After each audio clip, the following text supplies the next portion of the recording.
네, 우리가 오늘 함께 볼 곳은 출애굽기입니다. 출애굽기, 출애굽기 내용을 함께 보도록 하겠습니다. 자, 출애굽기 우리가 먼저 지도를 먼저 보면요, 우리가 보려고 하는 곳이 이쪽이죠. 레반트 지역, 레반트 지역이고 여기가 메소포타미아 지역, 그리고 나일강 유역. 그러니까 우리가 지금 중점적으로 이 나일강 지역, 이 지역을 중점적으로 보면서 출애굽기를 함께 보도록 하겠습니다. 레반트고요. 자, 제가 아마 나누어준 지도가 이런 지도일 겁니다. 우리가 성경을 보면 람셋, 고센 지역에서 시내산까지 오는 여정을 기록한 것이 출애굽기입니다. 그러니까 출애굽기는 고센 지역에서 출발해서 시내산까지 완 여정을 기록하고 있고요. 그리고 나서 레위기가 시내산에서 하나님이 주신 말씀이 레위기입니다. 그래서 레위기 안에 여러 율법들 그리고 상막들을 만드는 것이 시내산에서 주어진 말씀이고요. 또 시내산을 출발해 가지고 이 모압 평야까지 가는 전체 여정이 민수기입니다. 그러니까 민수기는 총 38년의 여정을 기록하고 있고요. 38년 가운데 대부분이 이 가데스 바네아와 관련되어서 사건이 일어납니다. 그래서 그리고 난 다음에 이 가나안 땅을 바라보고서 모세가 마지막으로 고별 설교를 한 것이 신명기는 이 모압 평지에서 가나안을 바라보고 모세가 이제 한 그런 이야기가 기록된 것이 신명기입니다. 그래서 우리가 성경이 이렇게 돼 있습니다. 그래서 우리가 오늘 볼 것은 람셋, 고센 지역에서 시내산까지의 여정이 출애굽기고요. 레위기는 우리가 살펴보지 않고 다음 주에 민수기를 살펴보도록 하겠습니다. 네. 자, 출애굽기를 시작하는 것을 보면 야곱과 함께 각각 자기 가족을 데리고 애굽에 이른 이스라엘의 아들의 이름은 이렇다라고 이야기하면서 이 그 창세기와 연결되어 있음을 이야기를 합니다. 그래서 창세기 이후에 지금 이스라엘의 아들들이 이제 고센 지역에 와서 생활한 것이라는 것을 통해서 연결됐다고 이야기하고요. 특별히 우리가 이제 출애굽기를 보려면 이집트를 조금 보아야 됩니다. 이집트는 조금 농업 기술이 조금 독특합니다. 이집트의 농업 기술은 물이 범람을 하면 농사를 짓게 돼요. 그래서 이렇게 7월부터 10일까지 농한기가 있고요. 그리고 10월부터 2월까지 농번기가 있습니다. 그래서 이 농한기에는 쉬고 농번기에는 이제 일을 하기 시작합니다. 이제 이게 무엇과 연결이 되냐면 이스라엘 백성이 애굽에서 고된 노동을 하기 시작하잖아요.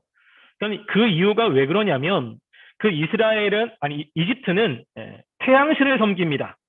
태양신을 섬기기 때문에 태양과 그 이집트의 신앙이 굉장히 밀접하게 연결이 돼 있어요. 그러니까 태양은 동쪽에 떠서 서쪽으로 지지 않습니까? 그러니까는 이집트 사람들은 어디에 사냐면 태양이 뜨는 동쪽에서 살고요. 그리고 그들의 무덤은 다 서쪽에 있습니다. 그런데 지금 왕이 되고 난 이후에 하는 그런 사역은 뭐냐면 이들은 죽고 난 다음에 산다고 생각하는 거예요.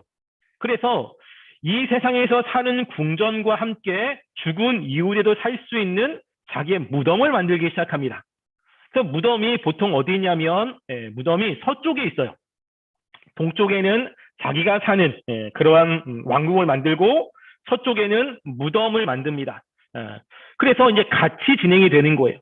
그러다 보니까 지금 이집트의 사람들 가운데 농사를 지어야 되는 농번기에는 농사를 짓지만 농사를 짓지 않는 농한기에는 이들을 자기가 앞으로 있을 그 무덤과 자기의 궁전을 향해서 이 사람들을 노동력을 사용합니다. 그래서 이것이 이제 시간이 지나면서 이스라엘 백성들을 데리고서 이 일을 하기 시작하는 거예요. 이게. 그래서 이스라엘 백성들에게 일이 많아지는 그런 것을 보게 됩니다. 자, 그래서 이스라엘 백성이 어디 살고 있냐면 고센 땅입니다. 고센 땅. 고센 땅이 이런 곳이고요. 그러니까 이스라엘 백성에게 있어서는 목축을 하기 때문에 살기에 굉장히 좋은 곳입니다. 근데 출애굽기 1장 6절 7절에 보면 이렇게 이야기합니다. 요셉과 그의 모든 형제와 그 시대 사람은 다 죽었고 이스라엘 자손은 생육하고 불어나 번성하고 매우 강하여 온 땅에 가득하게 되었더라. 여기서 굉장히 중요한 것은 무엇이냐면 이스라엘 자손이 생육하고 불어나라고 하는 것입니다. 점점점 인구가 많아지는 거예요. 이것은 하나님이 아브라함에게 했던 약속과 관련이 있습니다. 하나님은 아브라함에게 너의 자손을 큰 민족으로 만들어 주겠다라고 이야기한 그 약속이 지금 이루어지고 있는 거예요. 지난주에 이야기했지만 이 고센 땅, 특별히 이곳에는 목축을 하기에 적합한 땅인데 그 이집트 사람들은 목축을 굉장히 가증히 여겼습니다. 그러다 보니까 이집트 사람들과 이 이스라엘, 유대인들이 서로 교류하는 일이 별로 없는 거예요. 그래서 유대인들이 이 고센 땅에 와서 목축을 하면서 이 이집트 사람들과 섞이지 않고 그들의 신앙을 유지하게끔 하나님이 하시고 또 이스라엘 사람들이 생육하고 번성하는 일이 있게끔 하나님이 하신 것을 우리가 보게 됩니다. 자, 여기 보시면요. 이제 이집트에서 이제 가는 길입니다. 길. 우리가 알고 있는 해변길이 이렇게 지나가게 되고요. 그래서 여기에 고센 땅에서 가나안까지는 7일밖에 가지 않습니다. 그리고 이제 대부분 이제 수르 사람들이 가는 곳이고 또 이슬람 사람들이 순례하는 순례길이 있고요. 그리고 여기 보면 하나의 길이 더 있습니다. 시내산까지 가는 하나의 길.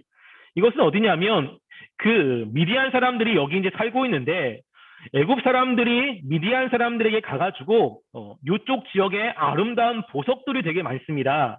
그래서 1년에 한 차례 요 길로 가서 이런 광산이나 이런 곳에서 미디안 사람들로부터 보석을 가지고 와요. 그래서 그 보석을 가지고 뭘 하냐면 미라나 스핑크스 아니면 왕들을 보면 눈에 이렇게 보석들이 바뀌잖아요. 그러니까 그 보석들을 위해서 1년에 한 차례 여기 왔다 갔다 거립니다. 그래서 미디안 사람들이 그 보석을 채취하면 애굽 사람들이 그것을 가지고 자기 땅으로 오고 그것을 가지고 이제 여러 가지 것들을 만드는 일이 있습니다. 그래서 요 길이 있는 거예요. 요 길이. 그래서 모세가 나중에 피해 가는데 이 길로 피해 가거든요. 그래서 미디안 광야 쪽에 가서 이제 생활하는데 왜냐하면 모세가 왕자로서 요 길을 잘 알고 있습니다. 이게. 자, 그리고 여기 보면 이집트가 이렇게 있고요. 북쪽이 하이트 쪽입니다. 그래서 여기 보면 룩소라고 해가지고 이쪽은 어디냐면 이제 동쪽이고요. 서쪽인데 동쪽의 사람들이 다 살고 서쪽에는 전부 다 뭐가 있냐면 무덤들이 있습니다. 그래서 무덤은 다 여기에 있는 거예요. 전부 다. 그래서 이집트 사람들이 이렇다는 것을 알고 나서 그 도굴꾼들이 그 이집트의 왕들과 관련되어 있는 무덤들을 찾아가가지고 그 무덤을 많이 도굴을 합니다. 그래가지고 이제 많이 도굴이 된 일들도 되게 많습니다. 그래서 이렇게 살고 있는 거고요. 자, 태양신을 섬기고 있습니다. 태양신. 근데 이스라엘 백성들이 섬기는 주된 신은 태양신이지만 실제로 이들이 더 섬기는 신이 있어요. 더 섬기는 신. 우리나라도 그거 있지 않습니까? 우리나라도 뭐냐면 삼신할매 뭐 이런 신들 있잖아요. 그런 신들처럼 그 사람들이 섬기는 신이 또 따로 있습니다. 그 땅이 뭐냐면 하토르라고 하는 여신이 있어요. 그러니까 일반 평민들은 하토르라고 하는 여신을 훨씬 더 많이 섬깁니다. 그리고 이집트의 주된 신은 태양신이고요. 그리고 풍요의 신이라고 해가지고 뭘 섬기냐면 송아지를 섬깁니다. 이게 이런 것 있고 여기 보면 이제 태양신이 있고요. 요게 뭐냐면 하토르 신이에요. 하토르 신. 그리고 이게 황소의 신인 아피스 신이 있습니다. 그래서 이 황소의 신 나중에 아론이 하나님이라고 해서 만든 것이 금송아지인데 왜 금송아지를 만들었냐면 이집트 안에서 사람들이 섬기는 풍요의 신 가운데 하나가 이 아피스 신, 금송아지 신이 있어요. 그래가지고 그들이 이집트에서 본 것을 가지고 만든 것입니다. 그래서 이렇게 섬기고 있고요. 자, 갑자기 출애굽기 1장 8절에 보면 요셉을 알지 못하는 새 왕이 일어나 애굽을 다스리니 라고 되어 있습니다. 그러니까 갑자기 새 왕이 일어나는데 이 새 왕은 누구냐면 새로운 왕조예요. 새로운 왕조가 일어나서 그 이스라엘 백성들이 점점점 많아진 걸 보고서 두려움을 느끼고 이스라엘 백성들을 핍박하는 것을 보게 됩니다. 자, 이집트의 역사를 이제 보면 이걸 조금 이제 알 필요가 있는데요. 그 새 왕조가 누구냐면 여기에 나와 있는 신왕국이라고 하는 곳에 제18왕조와 관련되어 있습니다.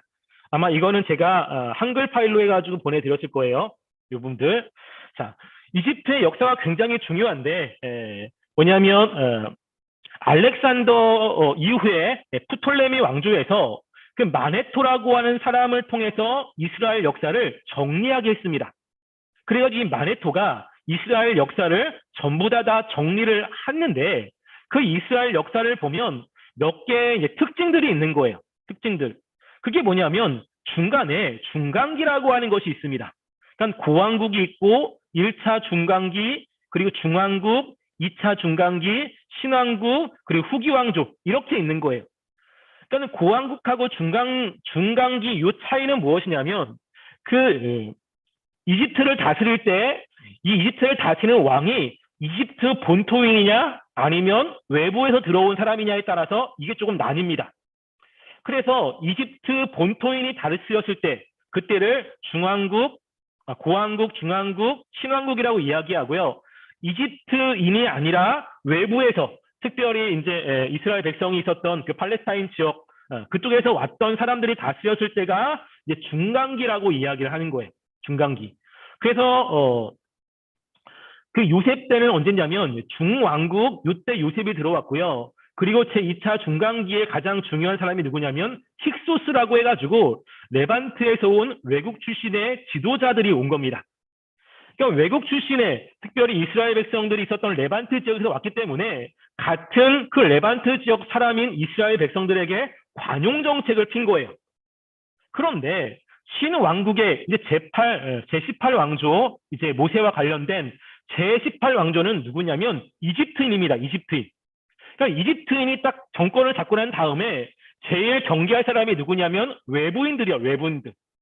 그러니까 이 전에 있었던 그 팔레스타인의 레반트 사람들에 대해서 경계가 많이 있고 그리고 그 사람들을 학대하기 시작합니다.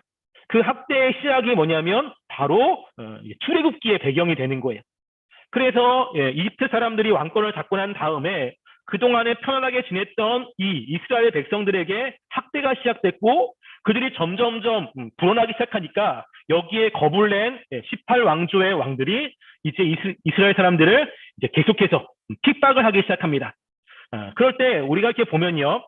자, 모세를 건진 공주가 누구냐라고 이야기했을 때 하셉수트 여왕이라고 보통 봐요. 네. 왜 이런 연도가 있냐면 자, 열왕기상 6장 1절에 보면요. 이스라엘 자손이 애굽 땅에서 나온 지 480년에 솔로몬이 성전을 짓기 시작했어요. 근데 솔로몬이 성전을 진 연도는 그 역사상 기록이 되어 있습니다. 언제냐면 BC 966년이에요. 966년에 솔로몬이 성전을 짓고 났는데 그러면 출애굽기 보면 애굽 땅에 나온 지 480년이에요. 그러면 480년을 더하면 1446년도가 나옵니다. 그러니까 1446년도는 어디에 해당되면 이제 여기에 해당되는 거예요. 여기에. 그래서 우리가 역사상 전통주의는 이 출애굽 땅에 애굽에서 나온 지 480년을 정확하게 그냥 480년으로 봐서 그 전통적인 해석은 뭐냐면 출애굽은 바로 18왕조와 관련돼 있다고 생각을 하고요. 전통적이지 않고 다른 의견은 뭐냐면 480년이라는 것은 뭐냐면 그 40년이라는 기간이 12번인 거예요. 상징적인 숫자다. 그러니까 10이라는 것은 이스라엘 백성과 관련돼 있으니까 이것이 상징적이다라고 해가지고 어디로 보냐면 람세스 시대라고 보는 사람들이 있습니다. 근데 저는 어디로 보냐면 전통적인 해석을 통해서 이때 18왕조 때라고 보여져요. 왜냐하면 여기에 모세와 관련된 일들이 많습니다. 자, 우리가 보통 보면 모세를 건진 사람이 여왕이잖아요. 공주입니다. 근데 자기 아버지, 남편이 이스라엘 백성을 죽인다라고 하는 것을 이 공주가 모르지는 않아요. 그러면 거기에 반대해서 히브리 아인을 자기 양자로 삼는 것은 그 대역죄인이 될 수가 있는 것입니다. 근데 왜 그런 일이 벌어졌냐면 그 당시에 정치와도 관련이 돼 있어요. 하셉수스의 여왕의 아버지가 누구냐면 투트모스 1세입니다. 투트모스 1세의 직계 딸이 하셉수스고요.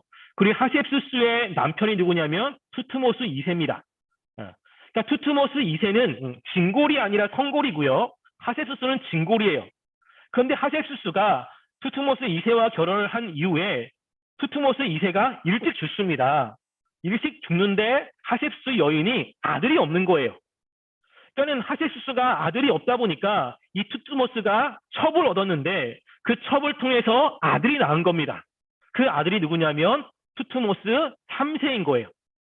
그러니까 이 투트모스 3세가 어리다 보니까 하셉수스가 대리 통치를 합니다. 그래가지고 이제 모세가 살 수 있는 거죠. 그런데 지금 하셉수스가 보면 아들이 없으니까 자기가 아들을 낳지 못하면 자기의 입지가 굉장히 위태로워요. 왜냐면 그 다음 왕이 누구냐면 투트모스 3세가 되니까, 그러니까 이 하셉수스는 이 아들이 없는 것이 자기는 컴플렉스인 거예요. 그러니까 아들이 없는 상황 가운데 히브리 아이가 나일강에서 내려온 거죠. 그때는 나일강 신도 믿지 않습니까? 그러니까 자기가 제사를 드릴 때 그 히브리 아이가 내려오니까 이 하세수스는 어떻게 여기냐면 신이 나에게 이 아들을 주었다라고 생각을 하고, 그리고 자기의 입지를 위해서 양자가 필요하니까 그 양자를 위해서 모세를 자기의 양자로 삼은 역사적인 배경이 있는 거예요. 그래서 모세가 이 공주에게 발견이 됐고, 공주가 이 아이를 이제 자기의 양자로 삼고 왕궁에서 이제 왕자로 키우게 되는 배경이 여기에 있습니다. 그리고 이제 모세가 이때 이제 투트모스 3세 때 도망을 가고요. 그리고 투트모스 3세가 죽고 난 다음에 아멘호텝 2세 때에 뭐가 이러냐면 출애굽이 되기 시작합니다. 이때. 그래서 우리가 이제 이런 역사적인 배경을 조금 이렇게 알고 보시면 좀 좋습니다. 자, 이렇게 쭉 보시면 이렇게 됐고요. 그래서 보면 간독들이 그들 위에 세우고 무거운 짐으로 계속 괴롭게 합니다. 근데 중요한 것은 뭐냐면 학대를 받을수록 더욱 번성한 거예요. 이게. 왜냐하면 하나님이 지금 이들 가운데 축복을 해주기 때문에 그렇습니다. 하나님의 약속 가운데 이스라엘 백성들이 나라가 돼야 되기 때문에 나라가 되려면 인구가 많아져야 되는 거예요. 그러니까 하나님의 축복이 이 당시에는 뭐냐면 인구가 계속 많아지는 거예요. 인구가 많아지면 많아질수록 지금 왕의 입장에서 보면 지금 팔레스타인 지역에서 왔던 외부인이 점점점 자기 나라 안에서 인구가 많아지는 거예요. 인구가 많아지면 이곳 가운데 남자들은 불인이 될 수가 있고, 인구가 많아지면 세력이 될 수가 있으니까 이게 겁이 나기 시작한 겁니다. 그래서 지금 이 애굽의 왕이 이스라엘 백성을 죽이려고 하는 거예요. 근데 이스라엘 백성을 죽이려고 하는 그 일이 하나님의 언약과 이게 계속 대립이 되는 것입니다. 그러니까 하나님이 이스라엘 백성들을 살리시는 일들이 이제 벌어지기 시작하는 거예요. 자, 그래서 그 당시에 이스라엘 백성들이 이렇게 이제 지푸라기를 가지고 여러 가지 것들을 했습니다. 그래서 애굽 왕이 히브리 산파 십브라라 하는 사람과 부하라는 사람에게 이야기하기를 남자는 죽여라 라고 이야기한 거예요. 그때 산파들이 하나님을 두려워해서 애굽 왕의 명령을 어깁니다. 그러니까 십브라와 부하가 누구냐면 그 산파의 가장 큰 총체적인 지휘권을 가지고 있는 대빵이라고 생각을 합니다. 이 사람이 다 그런 건 아니고 두 사람을 불러가지고 그 산파들을 다 관리하니까 남자들을 죽이라고 하는데, 이 산파는 누구를 두려워하죠? 하나님을 두려워해서 왕의 명령을 어기게 돼요. 그래서 왕의 명령을 어기면 죽일 수도 있지만 지금 이 산파는 하나님을 믿고 있는 신앙을 가지고 있었습니다. 이렇다는 것은 이스라엘 백성들이 고센 땅에 있었지만 하나님을 믿는 신앙을 그대로 간직하고 있었다는 것을 우리는 알 수 있습니다. 그래서 애굽 왕이 이제 산파를 불러가지고 어찌하여 남자애를 살렸느냐라고 하니까 히브리 여인은 애굽의 여인과 같이 건장하다라고 이야기한 거예요. 그러니까 어떻게 보면 이것이 말도 되지 않는 이야기처럼 들릴 수 있습니다. 그런데 지금 이 이야기를 듣고 나서 애굽 왕이 인정을 해요. 왜냐하면 애굽 왕도 인정을 하는 거예요. 왜냐하면 이 당시에 70명이 와가지고 430년 동안 살면서 장정만 이스라엘 백성 200만 명, 그리고 250만 명까지 이렇게 되려면 한 사람이 24명을 낳아야 되는 거예요. 그러니까 이거를 알고 있었던 겁니다. 그러니까 이렇게 이야기했을 때 이것이 애굽 왕이 들었을 때 이거 합당하다라고 이제 생각을 하게 되는 거죠. 그리고 하나님께서 이 산파들에게 은혜를 베풀게 됩니다. 이것이 안 되니까 어떻게 하냐면 이제 아기를 죽이려고 하는 거예요. 그래서 아들이 태어나거든 나일강에 던지고 딸이려든 살려둬라. 왜냐하면 아들이 왜 중요합니까? 이들이 반역을 할 수가 있기 때문에 그렇습니다. 자, 그 중에 레위 가족 중 한 사람이 레위 사람에게 장자들고 임신했는데 그 아이를 이제 물에다가 띄우게 되는 거죠. 그때 그 아이를 누가 발견하냐면 바로의 딸이 목욕을 하게 갑니다. 그러니까 목욕하는 곳이 많아요. 근데 왜 여기서 목욕을 하냐면 이 목욕이 뭐냐면 그 당시에 신에게 제사를 드리는 것 가운데 하나가 목욕이었어요. 그러니까 신에게 제사를 드리는 그때 누가 내려오냐면 무엇인가 이제 상자, 갈대 상자가 내려오는 거예요. 그러니까 보니까 열고 아이를 보니 아이가 우는지라라고 이야기합니다. 근데 원어적으로 보면 뭐냐면요. 아이를 여니까 봐라, 울고 있다라고 하는 거예요. 열었을 때 그때 앙 울고 있는 겁니다. 그러니까는 그 우는 모습을 보고서 이제 불쌍히 여기는 마음이 생기는 거예요. 보니까 히브리 사람이 아닙니다. 그럼 죽여야 되는데 이 사람이 죽이지 않아요. 왜냐하면 자신이 이 아이를 통해서 이 자기의 세력을 좀 더 굳건하게 하려고 하는 마음이 있고, 그리고 지금 조금 전에 이야기했지만 지금 이 모구들을 하는 것은 뭐냐면 제사와 관련되어 있는 거예요. 신에게 제사를 이루는데 아기가 내려옵니다. 그럼 뭐라고 생각합니까? 아, 신이 지금 나에게 이 아기를 주었다라고 생각할 수 있는 상황인 거예요. 그래서 이 바로의 딸이 이 아이를 키우게 되는 일이 벌어지게 됩니다. 여기에 보면 하나님께서 이스라엘 백성을 구원하시려고 할 때 그 모든 정치적인 배경들, 사람과 사람 사이의 이 모든 것들을 사용하셔서 하나님의 일들이 진행되고 있는 것을 우리는 보게 돼요. 자, 그때 이거는 봤고요. 투투모스, 이제 하셉스의 아버지가 투투모스 1세고요. 투투모스 2세는 남편입니다. 그리고 이제 첩의 아들이 투투모스 2세입니다. 자, 그리고 나서 이제 그 모세가 40년 동안 자라게 됩니다. 장성한 후에 한 번은 자기 형제들에게 나가서 보니까 노동을 하는 것을 보고서 그 애굽 사람을 죽이게 돼요. 자, 지금 모세가 40년 동안 애굽에서 살잖아요. 왜 모세가 굳이 40년 동안 살았을까? 살아야만 됐을까? 왜 하나님이 모세를 애굽의 왕으로 키웠을까? 그것에 대해서 사도행전 7장 22절에 보면요. 모세가 애굽의 모든 지혜를 배워서 그의 말하는 것과 하는 일이 능했습니다. 이게. 그러니까 스데반이 이렇게 모세에 대해서 평가를 하거든요. 그러니까 하나님이 모세를 이제 출애굽시키는 지도자로 삼을 겁니다. 그러니까 200만 명이나 되는 사람들을 이끌어야 되는 거예요. 그러면 그 사람들을 지도해보지 않은 사람들은 200만 명이나 되는 사람들을 이끌기가 쉽진 않습니다. 그러니까 애굽의 왕으로서 자랄 때 그 모세는 전쟁에 나가서도 승리를 많이 했거든요. 그러니까는 전쟁에 나가서 군인들도 사람들도 통솔할 수 있는 지도력을 얻은 거예요. 뿐만 아니라 이 모세가 있었던 애굽 지역에 굉장히 탁월한 것 중에 하나는 기하학이에요. 지금도 피라미드 굉장히 좀 불가사의하잖아요. 그러니까 이 당시에 이 기하학을 통해서 건축학이 굉장히 발달했어요. 나중에 하나님이 모세를 통해서 뭘 만들죠? 성막을 짓잖아요. 근데 우리가 보면 하나님이 모세에게 성막을 그냥 설명을 해줍니다. 그리고 한번 보여줘요. 근데 모세가 그것을 딱 보고 나서 그대로 성막을 짓습니다. 어떻게 그럴 수 있습니까? 모세가 애굽에서 건축학을 배운 거예요. 우리도 보통 강의 같은 거 이런 걸 들으면 지도를 잘 모르는 사람들은 지도를 한번 보면 머릿속에 그려지지 않아요. 그런데 지도에 대해서 조금 익숙한 사람은 한번 보면 그것이 머릿속에 분명하게 각인이 되잖아요. 그러니까 모세를 통해서 하나님 이스라엘 백성들을 출애굽시키고 모세를 통해 성막을 만들게 하기 위해서 하나님이 지금 모세를 준비시키고 있는 거예요.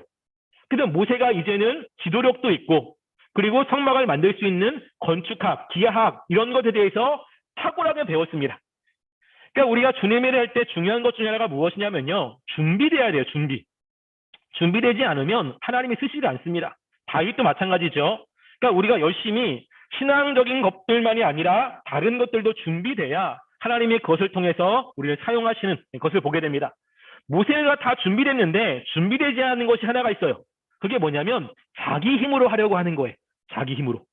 그래서 모세를 겸손하게 하나님만 의지하는 사람으로 만들게 하기 위해서 하나님이 또 모세를 훈련을 시킵니다. 자, 그래서 애굽 사람을 죽이고 난 다음에 그 다음날 가보니까 두 히브리 사람이 싸우고 있는 거예요. 그래서 모세가 네가 어찌하여 동포를 치느냐라고 하니까 그 사람이 뭐냐면 누가 너를 우리를 다스리는 자와 재판관으로 삼았느냐? 애굽 사람을 죽인 것처럼 나도 죽이려 하느냐라고 이야기하는 겁니다. 모세는 그렇게 자기가 애굽 사람을 죽이면 이스라엘 백성이 자기를 지지해 줄 줄 알았을 겁니다. 그런데 지금 애굽 사람의 눈에 이스라엘 사람의 눈에 모세는 뭐죠? 애굽 사람인 거예요. 그러니까 자기 생각대로 일이 되어지지 않는 거예요. 그러니까 모세가 얼마나 고민하고 어떻게 하면 이스라엘 백성들을 출애굽시킬까 여러 가지 고민 가운데 했는데 이 방법이 아니었던 것입니다. 이것 때문에 이제 도망자 신세가 된 거죠. 근데 우리가 한번 생각해 볼 것은 뭐냐면요. 자, 모세는 지금 애굽의 왕자예요, 왕자. 근데 왕자인데 그 왕자가 애굽 사람 한 명을 죽였을 때 이게 정말로 죽임을 당할 만한 엄청난 죄입니까? 그 당시에 보면 장군들은 그 부하들 죽이는 것에 대해서 결정권이 있어요. 지금 이 모세는 왕자라고요. 왕자인데 애굽 사람을 죽인 것 때문에 이제 도망가게 생긴 거예요. 왜 그렇죠?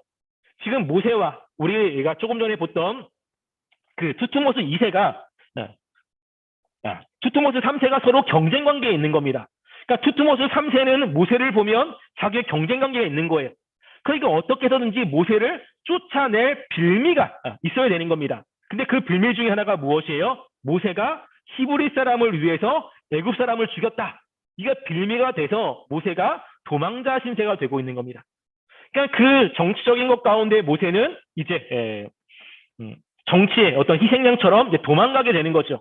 우리가 볼 때는 그 정치적인 부분을 통해서 모세가 도망가지만 그 안에는 하나님의 섭리가 분명히 있습니다. 왜냐하면 모세가 앞으로 이스라엘 백성들을 이끌어갈 때 중요한 것은 뭐냐면 지금처럼 혈기를 가지고 어떤 일을 하게 되면 망치는 거예요.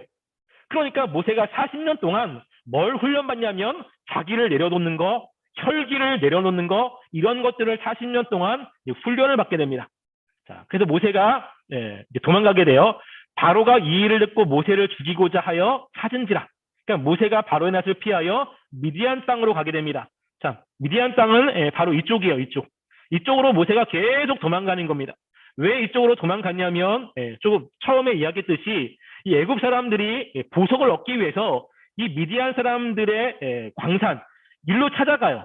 그때 모세는 지도자이기 때문에 이 길을 인도했습니다. 이 길을 잘 알아요. 그래가지고 자기가 익숙한 미디안 지역에 가가지고 이제 숨어서 살게 되는 거죠. 근데 거기서 이제 미디안 사람과 결혼해가지고 얼마나 살게 됩니까? 40년을 살게 되는 거예요.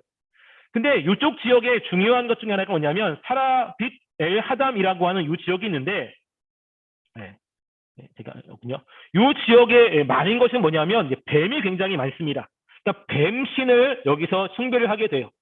그래서 나중에 이스라엘 백성들이 불뱀에 이렇게 물려가지고 뭐 죽게 되고 노뱀을 만들잖아요.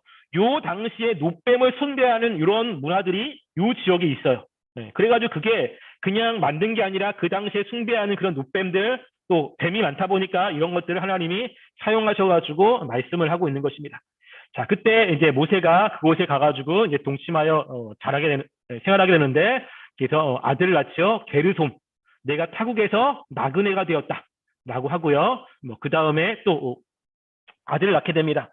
자, 여러 해가 죽은 다음에 애굽왕은 죽게 됩니다. 그 애굽왕이 누구냐면 투트모스 3세인 거예요. 그리고 이스라엘 자손은 고된 노동으로 말미암아 탄식하게 됩니다. 그러니까 우리가 한번 생각할 것은 뭐냐면 모세가 40년 동안 어떤 마음이었을까라고 하는 거예요. 자기가 얼마 전까지 왕이었습니다. 그리고 지금 어머니를 통해서 신앙의 교육을 받았고 자기는 하나님의 일을 하기 위해서 나름대로 움직인 거예요. 근데 나름대로 움직였는데 하나님이 도와주지 않아요. 나중에 보면 하나님이 찾아왔을 때 모세가 내가 누구간데 그것을 합니까? 나는 능력이 없습니다. 보낼 만한 자를 보내소서라고 했을 때 하나님에 대한 불신도 있어요. 자기가 열심히 하려고 할 때는 안 도와주는 거예요. 이게. 근데 그 열심히 하려고 하는 그 일 때문에 자기는 40년 동안 썩어서 살아야 되는 거예요. 아무것도 하지 못하고 광야에서 양만 치는. 그때 모세는 화도 나고 짜증도 나고 하려고 했는데 안 되고 여러 가지 것들 때문에 굉장히 힘들었을 겁니다.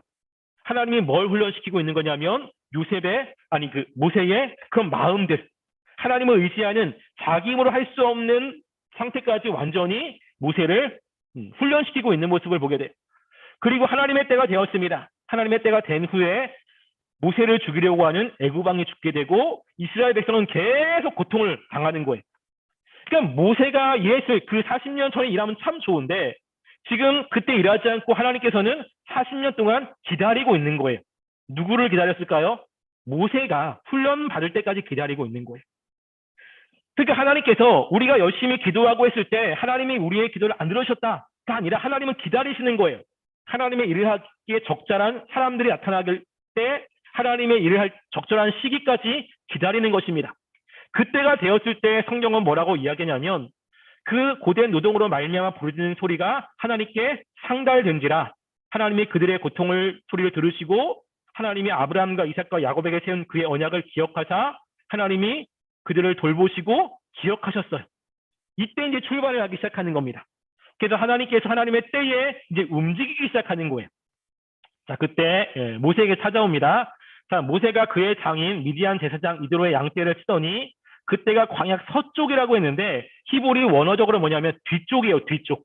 그러니까 앞쪽이 뭐라고 했냐면 동쪽이라고 이야기했잖아요. 그러니까 뒤쪽은 뭐냐면 서쪽인 거예요. 이스라엘 백성의 방위가 그렇습니다. 인도하여 하나님의 산 호렙에 이르렀는데 갑자기 이제 이게 호렙산 그쪽 지역이에요. 양떼를 몰고서 이제 쭉 가는데 어떤 일이 벌어졌냐면 하나님의 사자가 떨기나무 가운데로서 나오는 불꽃 안에서 그에게 나타난지라. 그가 보니 떨기나무에 불이 붙었으나 그 떨기나무가 사라지지 아니한지라 라고 하는 거예요. 여기서 모세가 깜짝 놀란 건 뭐냐면 떨기나무에 불이 붙는 게 모세를 깜짝 놀라게 한 게 아니에요. 이게 이제 떨기나무거든요. 이쪽 지역은 굉장히 메말라요. 비가 별로 없습니다. 습하지 않아요. 습하지 않은데 태양빛은 굉장히 강합니다. 거기에 돌에 태양빛이 비쳐가지고 그것이 반사돼요. 이런 덤불 같은 데 이렇게 비추게 되면 여기에 불이 일어나게 되는 거예요. 그래서 지금도 그 불이, 이 덤불들이 굴러가는 것들이 지금도 있어요. 근데 뭐냐면 이 덤불들은 시간이 지나면 불이 없어지거든요. 근데 모세가 본 것은 뭐냐면 그 떨기나무가 사라지지 않는 거예요. 이게 이제 모세에게 신기한 겁니다. 분명히 불이 나고 그 떨기나무가 사라져야 되는데 왜 떨기나무가 사라지지 않지? 그래서 모세가 내가 돌이켜가서 그 광경을 보리라. 떨기나무가 어찌하여 타지 않는고. 이게 되게 독특한 거예요. 그래가지고 그곳에 갔는데 그곳에서 이제 모세를 부르는 겁니다. 모세를 부르면서 이제 모세에게 사명을 주는 거죠. 그래서 모세에게 뭐라고 하냐면 내가 애굽에 있는 내 백성의 고통을 분명히 보고 그들이 그들의 감독자로 말미암아 부르짐을 듣고 그 근심을 알고 그러면서 일하겠다. 아니 이 전에 하면 얼마나 좋습니까?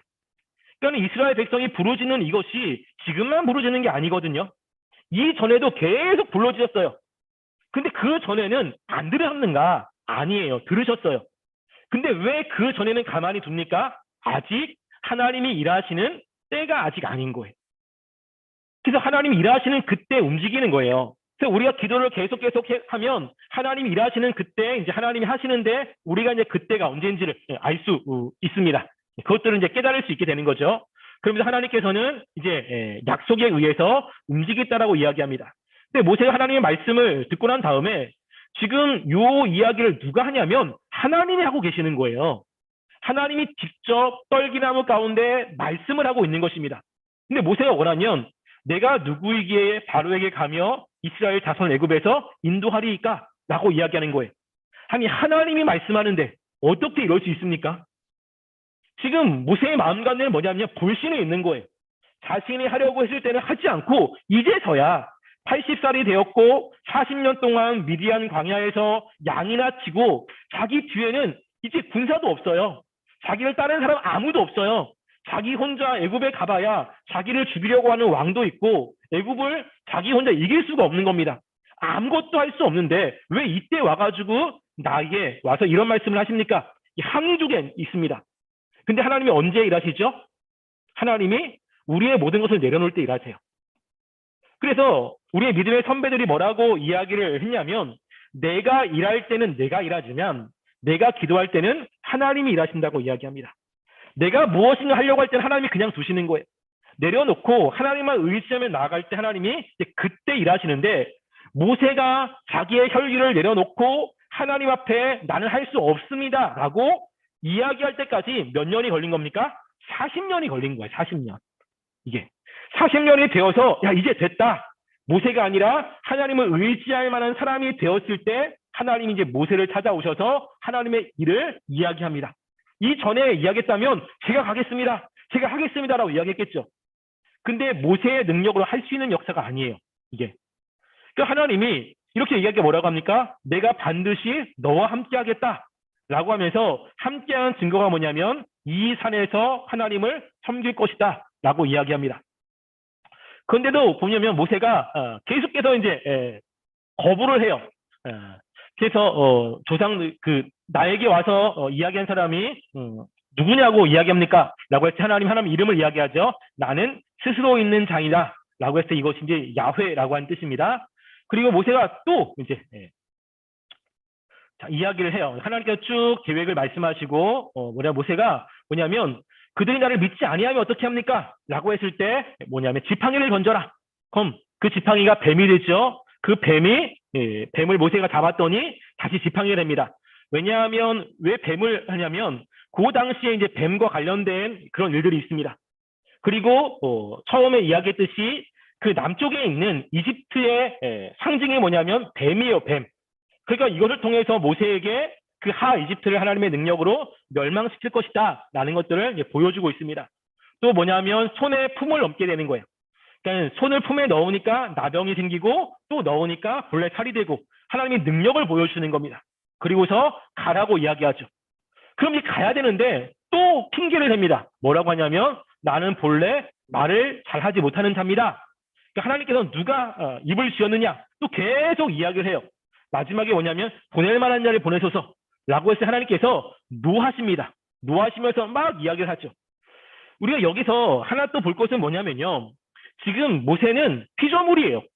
하나님이 피조물에게 무엇인가 이야기를 합니다. 그러면 너 가라고 하면 돼요. 싫어요 라고 하면 번개 몇 번 치고 두려움을 주면 모세는 갈 수밖에 없는 거예요. 하나님과 피조물의 관계이기 때문에. 근데 하나님이 모세에게 계속 어떻게 합니까? 설득을 시키고 있는 거예요. 설득을. 우리 하나님은 인격적인 존재입니다. 그래서 우리를 변화시키고 우리에게 하나님의 일을 시킬 때 나는 가만히 있고 하나님이 알아서 나의 마음을 바꾸시고 나에게 능력 주시고 가게 하신다. 안 그래요. 어떻게 하냐면 계속 우리들을 설득시키는 거예요.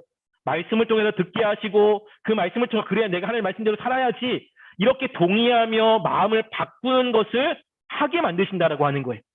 그리고 우리가 마음이 바뀌고 나아갈 때 하나님이 그때 역사를 하고 있는 것입니다. 그래서 하나님의 역사가 있느냐 없느냐의 가장 중요한 것은 뭐냐면 말씀을 들을 때 내가 그 말씀을 통해서 동의가 되고 이해가 되고 마음이 하나님께로 이렇게 바뀌느냐 그것을 이제 선지서나 느헤미야에 보면 감동하신다라고 이야기를 하거든요. 이게 굉장히 중요합니다. 하나님은 항상 그래요. 나중에 우리가 이제 사사기도 이제 볼 텐데 기도원도 마찬가지거든요. 하나님이 설득을 계속하세요. 아브라함에게도 하나님이 계속 설득하셔서 이야기를 하잖아요. 동의를 계속 시키는 거예요. 그리고 아브라함이 그 하나님의 말씀에 의지적으로 본인이 따라가게끔 역사하고 있는 것을 보게 됩니다. 그러니까 모두가 다 동의가 되는데 안 가려고 하니까 고집을 부리니까 마지막에 어쩝니까? 그때 노하는 거예요. 계속해서 설득이 돼. 해야 돼. 근데 안 해. 의지적으로 자꾸만 거부합니다. 그럼 마지막에 하나님이 어떻게 하죠? 나는 분명히 알겠어. 근데 안 하고 싶어요. 그러면 그때 이제 강권적인 역사가 있어요. 그때는 좀 아픕니다. 그 전에 듣는 게 이제 가장 좀 현명하긴 합니다. 그래서 모세를 이제 보내게 되죠. 그래서 여호와께서 모세만 보내는 것이 아니라 아론을 보내겠다고 하니까 누구한테 찾아가냐면 여호와께서 아론에게 가서 이야기합니다. 그리고 광야에 가서 모세를 맞으라라고 이야기하는데 지금 아론은 모세가 언제 올 줄 몰라요. 근데 하나님께서 모세에게 아론이 너를 대신해서 이야기한다고 하니까 하나님은 아론에게도 가서 그 이야기를 한 거예요. 아론은 아론대로 모세를 만나러 갔고 모세는 모세로대로 에집트를 가는데 중간에 이제 만나게 되는 거죠. 그래서 모세와 아론이 가서 이스라엘 자손의 모든 장로를 모으고라고 이야기하는 거예요. 그러니까 모세와 아론이 사전에 연락을 한 게 아닙니다. 근데 하나님께서 한쪽에만 이야기하고 다른 쪽에서 이야기하지 않는다. 이런 건 없는 거예요. 이게 가끔가다 신비주의자들이 뭐라고 하냐면 이런 이야기를 한 적이 있습니다. 교회 와가지고 하나님이 나한테 이 교회에서 일하라고 합니다. 이 교회의 담임 목사가 되라고 합니다. 이 교회 전도사라고 되라고 합니다. 라고 자기한테 사인을 줬다는 거예요. 그러면 본이 그것이 하나님의 역사라면 그 사람이 일을 해야 되는 그 교회에도 하나님이 역사를 해야 되잖아요. 근데 교회는 없어. 교회는 아무런 뭔가가 깨달음이 없어요. 근데 본인만 와가지고 막 이야기한다는 거예요. 그럼 그것은 가짜입니다. 가짜. 하나님은 절대 그렇게 이야기하지 않아요. 하나님은 같이 역사를 합니다. 그래서 서로 이야기를 해보니까 그 이야기가 같은 거예요. 이게. 그래서 지금 여기도 모세와 아론에게 하나님이 따로따로 말씀을 했고 만나서 이야기해보니까 둘이 이제 하나님의 약속이 같은 겁니다. 그러면서 이제 일을 하기 시작하는 거죠. 자, 그 후에 모세와 아론이 바로에게 갑니다. 그러면 절기를 지키라 했더니 바로가 여호와가 누구이기에 그러냐? 당연히 안 보내죠. 그래서 애굽 왕이 뭐냐면 백성의 노역을 쉬게 하는도다 라고 하면서 노역을 더 힘들게 만드는 거예요. 그래가지고 이스라엘 백성들이 모세가 하는 이야기를 듣지 못하게 합니다. 여러분, 이것이 마귀의 방해예요. 마귀의 방해. 그럼 마귀가 방해할 때 뭐냐면 우리가 말씀을 듣고 말씀대로 살려고 그러잖아요.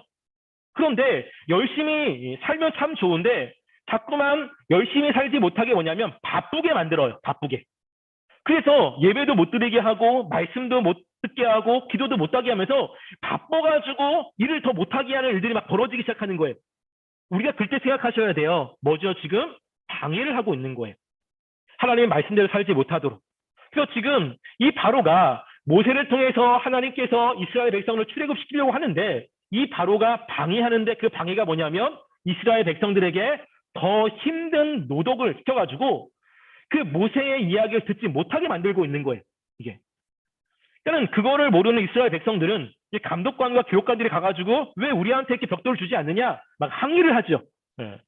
그러니까 그 기록원들이 이제 모세와 아론 때문에 그렇다라고 이야기하는 거예요.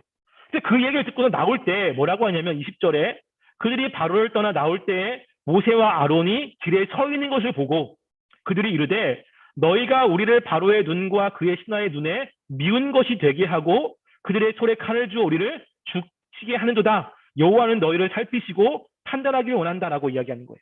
이전에는 모세가 이야기했을 때 되게 좋아했어요.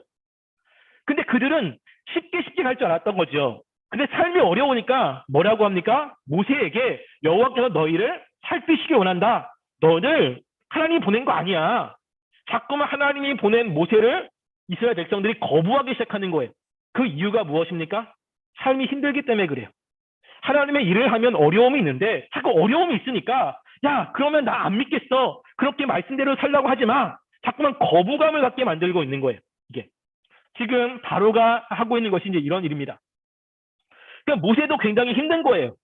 아니 이스라엘 백성들 잘 따라오고 함께 우리 이기자라고 하면 좋은데 그러니까 자꾸만 이스라엘 백성도 모세를 거부하니까 모세가 얼마나 마음이 힘들겠습니까? 그때 모세가 잘한 것 중에 하나가 무엇이냐면요. 모세가 여호와께 돌아와 기도하고 있는 거예요. 이게. 그래서 뭐라고 하냐면 주여 어찌하여 내 백성이 학대를 당하게 하셨나이까? 어찌하여 나를 보내셨나이까? 내가 바로에게 들어가서 주의 이름을 말한 후부터 그가 이 백성을 더 학대하여 주께서도 주의 백성을 구원하지 아니합니다. 라고 이야기하는 거예요. 모세는 답답한 거예요. 주님을 열심히 해가지고 하나님 보냈으면 뭔가 형통해야 되는데 더 어려움이 있거든요. 근데 항상 어려움이 있어요. 그러니까 하나님 내가 안 한다고 하지 않습니까? 왜 나를 보내가지고 나를 힘들게 만듭니까? 이렇게 항의하는 거죠. 그때 뭐냐면 하나님께서 모세에게 그 일을 다 해결해 주지 않아요. 하나님의 그렇게 역사하심이 뭐냐면 모세에게 또 이야기를 하세요. 뭐라고 하죠? 이제 내가 바로에게 하는 일을 내가 보리라. 강한 손으로 말미암아 바로가 그들을 보내리라. 강한 손으로 말미암아 바로가 그들을 그 땅에서 쫓아내리라. 뭘 주십니까? 말씀을 주시는 거예요. 이게 하나님의 역사입니다. 하나님 나 힘들어요. 내가 어떻게 해야 됩니까? 라고 했을 때 그 상황들을 바로 없애는 게 아니에요. 왜냐하면 그 상황을 통해서 하나님이 이스라엘 백성에게 바로에게 하실 일이 있기 때문에 없애지는 않는데 뭘 주십니까? 마음에 하나님의 말씀들이 자꾸만 깨닫게 되는 거죠. 하나님이 내가 할게 걱정하지 마. 하나님께서 있잖아. 하나님이 함께 하시잖아. 더 두려워하지 마. 이런 말씀들이 계속해서 마음 가운데 깨달아지고 근데 상황은 바뀌지 않아요. 근데 자꾸만 하나님이 뭘 주시냐면 마음에 확신은 자꾸만 주세요. 그랬을 때 우리는 기대하셔야 돼요. 뭘 기대하죠? 하나님의 역사가 있다라는 것을 기대하셔야 됩니다. 이게. 그래서 하나님이 모세에게 쭉 이야기를 해요. 그래서 앞으로 하나님의 계획들을 이야기를 합니다. 근데 아직까지 이스라엘 백성은 힘든 상황 가운데 있는 거죠. 자, 그래서 이스라엘 백성들에게 쭉 이야기하라고 이야기합니다. 그래서 모세가 가가지고 이스라엘 백성들에게 이야기를 해요. 이제 막 이야기를. 그런데 9절 보시면 모세가 이와 같이 이스라엘 자손에게 절하나 하나님 말씀을 전했어요. 그런데 모세의 말을 듣지 않아. 모세의 말을. 우리가 이걸 조심하셔야 돼요. 왜 듣지 않냐면 두 가지 때문에 그렇습니다. 그들이 마음이 상했어요. 벌써. 그리고 가혹한 누역으로 말미암아. 이 두 가지를 조심하셔야 돼요. 뭐냐면 벌써 마음이 하나님이 하신다고 했는데 삶이 어려워. 마음이 너무 힘들어. 힘드니까 하나님 말씀대로 해야 돼.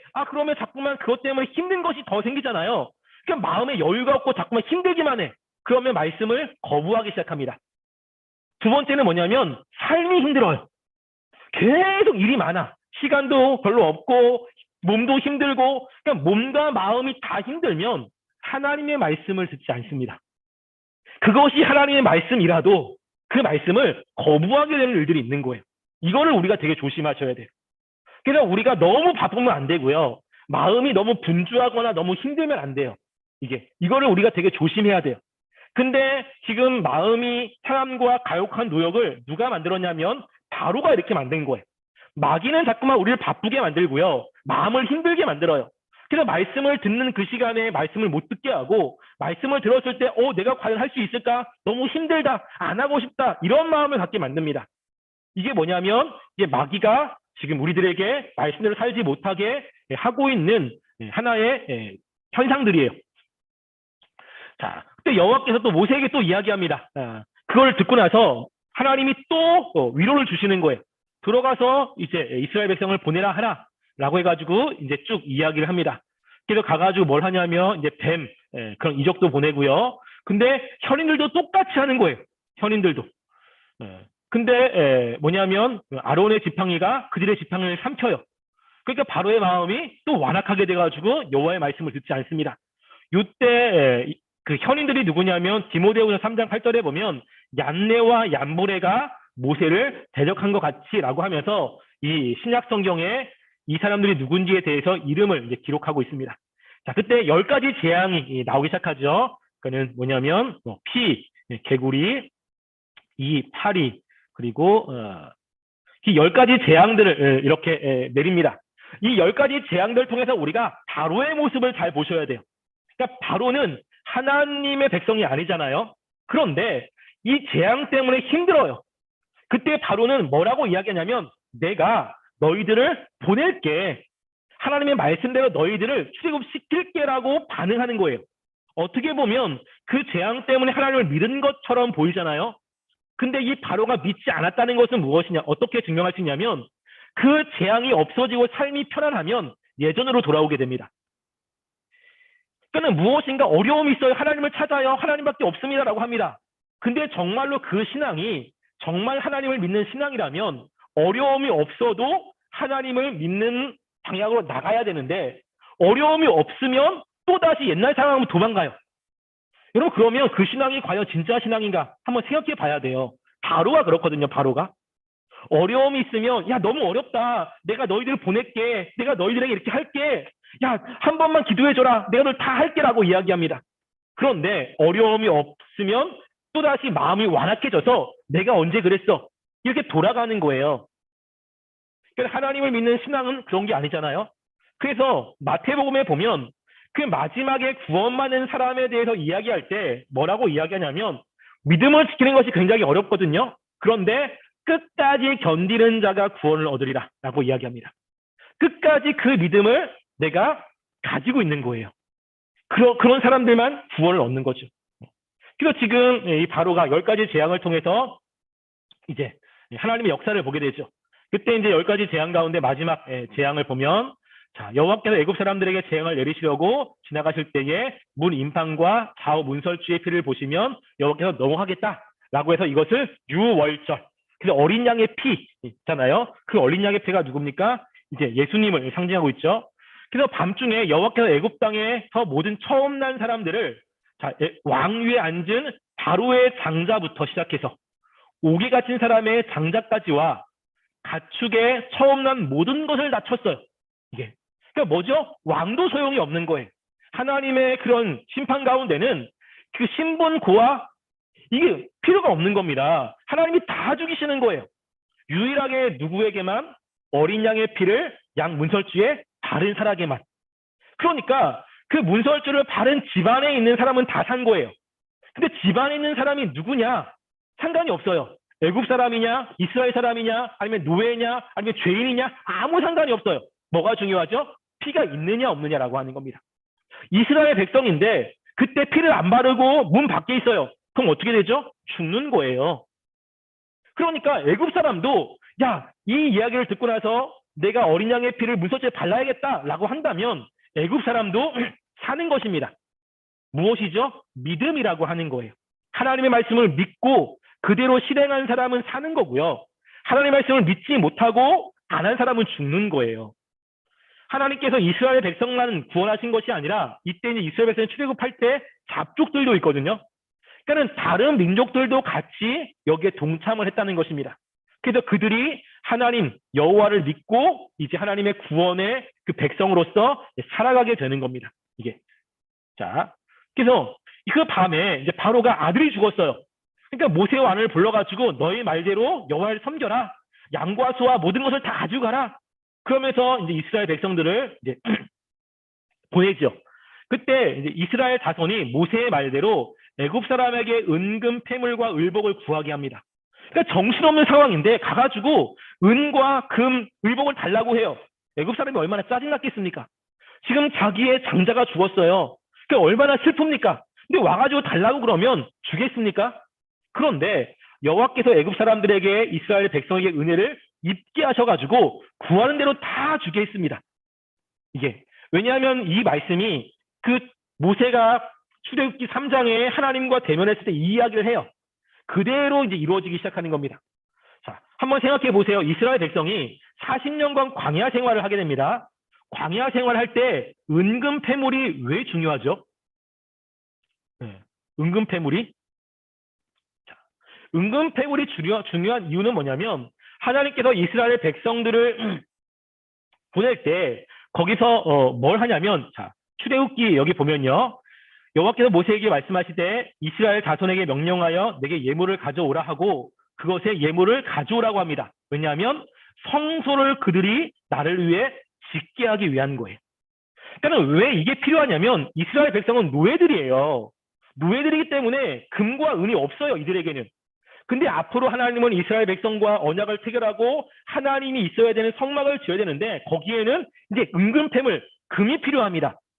그러니까 그것을 위해서 미리 하나님께서 준비해 두시는 거예요. 그리고 나중에 하나님이 주신 것을 가지고 이스라엘 백성들이 하나님께 이런 것들을 이제 헌물로 드리는 일들이 벌어지게 됩니다. 그러니까 미리 하나님이 이것을 준비하고 있는 것을 보게 돼요. 왜냐하면 하나님이 계획 가운데 이 모든 것이 있기 때문에 그렇습니다. 밤중에 이제 애굽 땅에서 모든 처음 난 사람들이 다 이렇게 나오게 됩니다. 자, 이거 보면 이게 피라미드가 있잖아요. 피라미드가 있는데 이 스핑크스에 보면 스핑크스 요 앞에 하나가 있습니다. 이 하나가 뭐냐면 이런 비석이 하나가 있어요. 이런 비석. 이 비석이 뭐냐면 꿈의 비석이라고 하는 것입니다. 꿈의 비석. 꿈의 비석이 내용이 뭐냐면 그 아메노텝 2세의 그 다음 왕이 누구냐면 투트모스 4세라고 하는 이 사람이 있어요. 그 사람이 여기다가 글을 적어놨어요. 글을. 근데 뭐라고 적어놨냐면 그 글의 내용이 이런 거예요. 나는 장자가 아닌데 왕이 됐다라고 하는 거예요. 꿈을 꿨는데 스핑크스가 나와가지고 내가 너를 왕으로 삼아주겠다라는 꿈을 꾼 거예요. 그때 투트모스는 뭐냐면 나는 장자가 아니다. 장자가 아니기 때문에 왕이 될 수 없다. 라고 했는데 그 스핑크스가 내가 너를 왕으로 삼아주겠다라는 꿈을 꾼 거예요. 그리고 났더니 자기가 왕이 됐습니다. 왜 왕이 됐죠? 장자가 죽었어요. 하나님의 재앙으로. 그래서 장자가 죽고 난 다음에 이 투트모스 4세가 그 다음에 왕이 된 거예요. 그래가지고 여기에 꿈의 비석이라는 것을 통해서 자기가 왕이 된 것을 기념하는 이런 기념비를 만들었습니다. 자, 그래서 이스라엘 백성들이 이제 람세스에서 떠나서 숫곳에 이르고 장정만 60만인데요. 중요한 것은 잡족들도 함께 있습니다. 그러니까 이스라엘 백성만 나온 게 아니에요. 다른 잡족들도 있습니다. 그때 이스라엘 백성들이 출애굽을 하죠. 자, 이스라엘 백성들이 나온 지 430년이고요. 여호와의 군대라고 이야기를 하고 하나님께서 이제 쭉 이야기를 합니다. 자, 이거는 이제 그릴게요. 자, 바로가 이스라엘 백성을 보낸 후에 블레셋 길로 가야 되는데 가지 않습니다. 이렇게 가야 되는데 안 가는데 어디로 가냐면 이제 홍해길로 돌아서 가죠. 그래서 라암셋에서 비돔으로 가게 됩니다. 이거는 그릴게요. 라암셋에서 비돔으로 가게 되고요. 자, 그리고 옆에 숫꽃이라고 하는 곳으로 가게 됩니다. 이 옆에 숫곳에서 어떤 일이 벌어지냐면 여호와께서 구름 기둥과 불 기둥으로 그들의 앞에 인도를 하게 돼요. 구름 기둥과 불 기둥은 굉장히 중요합니다. 왜냐하면 이쪽 날씨가 한낮에는 50도까지 있고요. 그리고 그 밤에는 10도까지 내려가가지고 죽을 수도 있어요. 추위 때문에. 그래서 낮에는 구름 기둥, 밤에는 불 기둥이 꼭 필요합니다. 자, 그리고 어디로 가냐면 홍해를 건너요. 홍해를 건너서 마라로 오게 됩니다. 마라로. 자, 마라로 오게 되고 마라에서 이거 신광야 쪽으로 오게 됩니다. 신광야에서 일어나는 것은 뭐냐면 만나 사건이 여기 이제 있게 돼요. 신광야에서 만나고요. 그리고 어디로 가냐면 르비딤으로 갑니다. 르비딤에서 두 가지 사건이 일어나게 됩니다. 하나는 물 사건, 물 사건이 일어나게 되고 하나는 아말렉 군대와 전투, 여호와 니시라고 하는 사건이 일어나게 되고요. 그리고 나서 어디로 가냐면 시내 산으로 가게 됩니다. 시내 산에서는 이제 언약을 체결하죠. 그래서 라암셋에서 비돔, 숫꽃, 그리고 홍해를 건너가지고 마라로 와서 마라에 쓴물이 있고요. 광야를 지날 때 메추라기 만나 사건이 있고, 그리고 여기서 르비딤이라는 곳으로 가가지고 이제 두 가지 사건이 있고 시내산으로 가게 되는 것이 출애굽 전체의 지도입니다. 출애굽은 좀 지도가 간단하죠.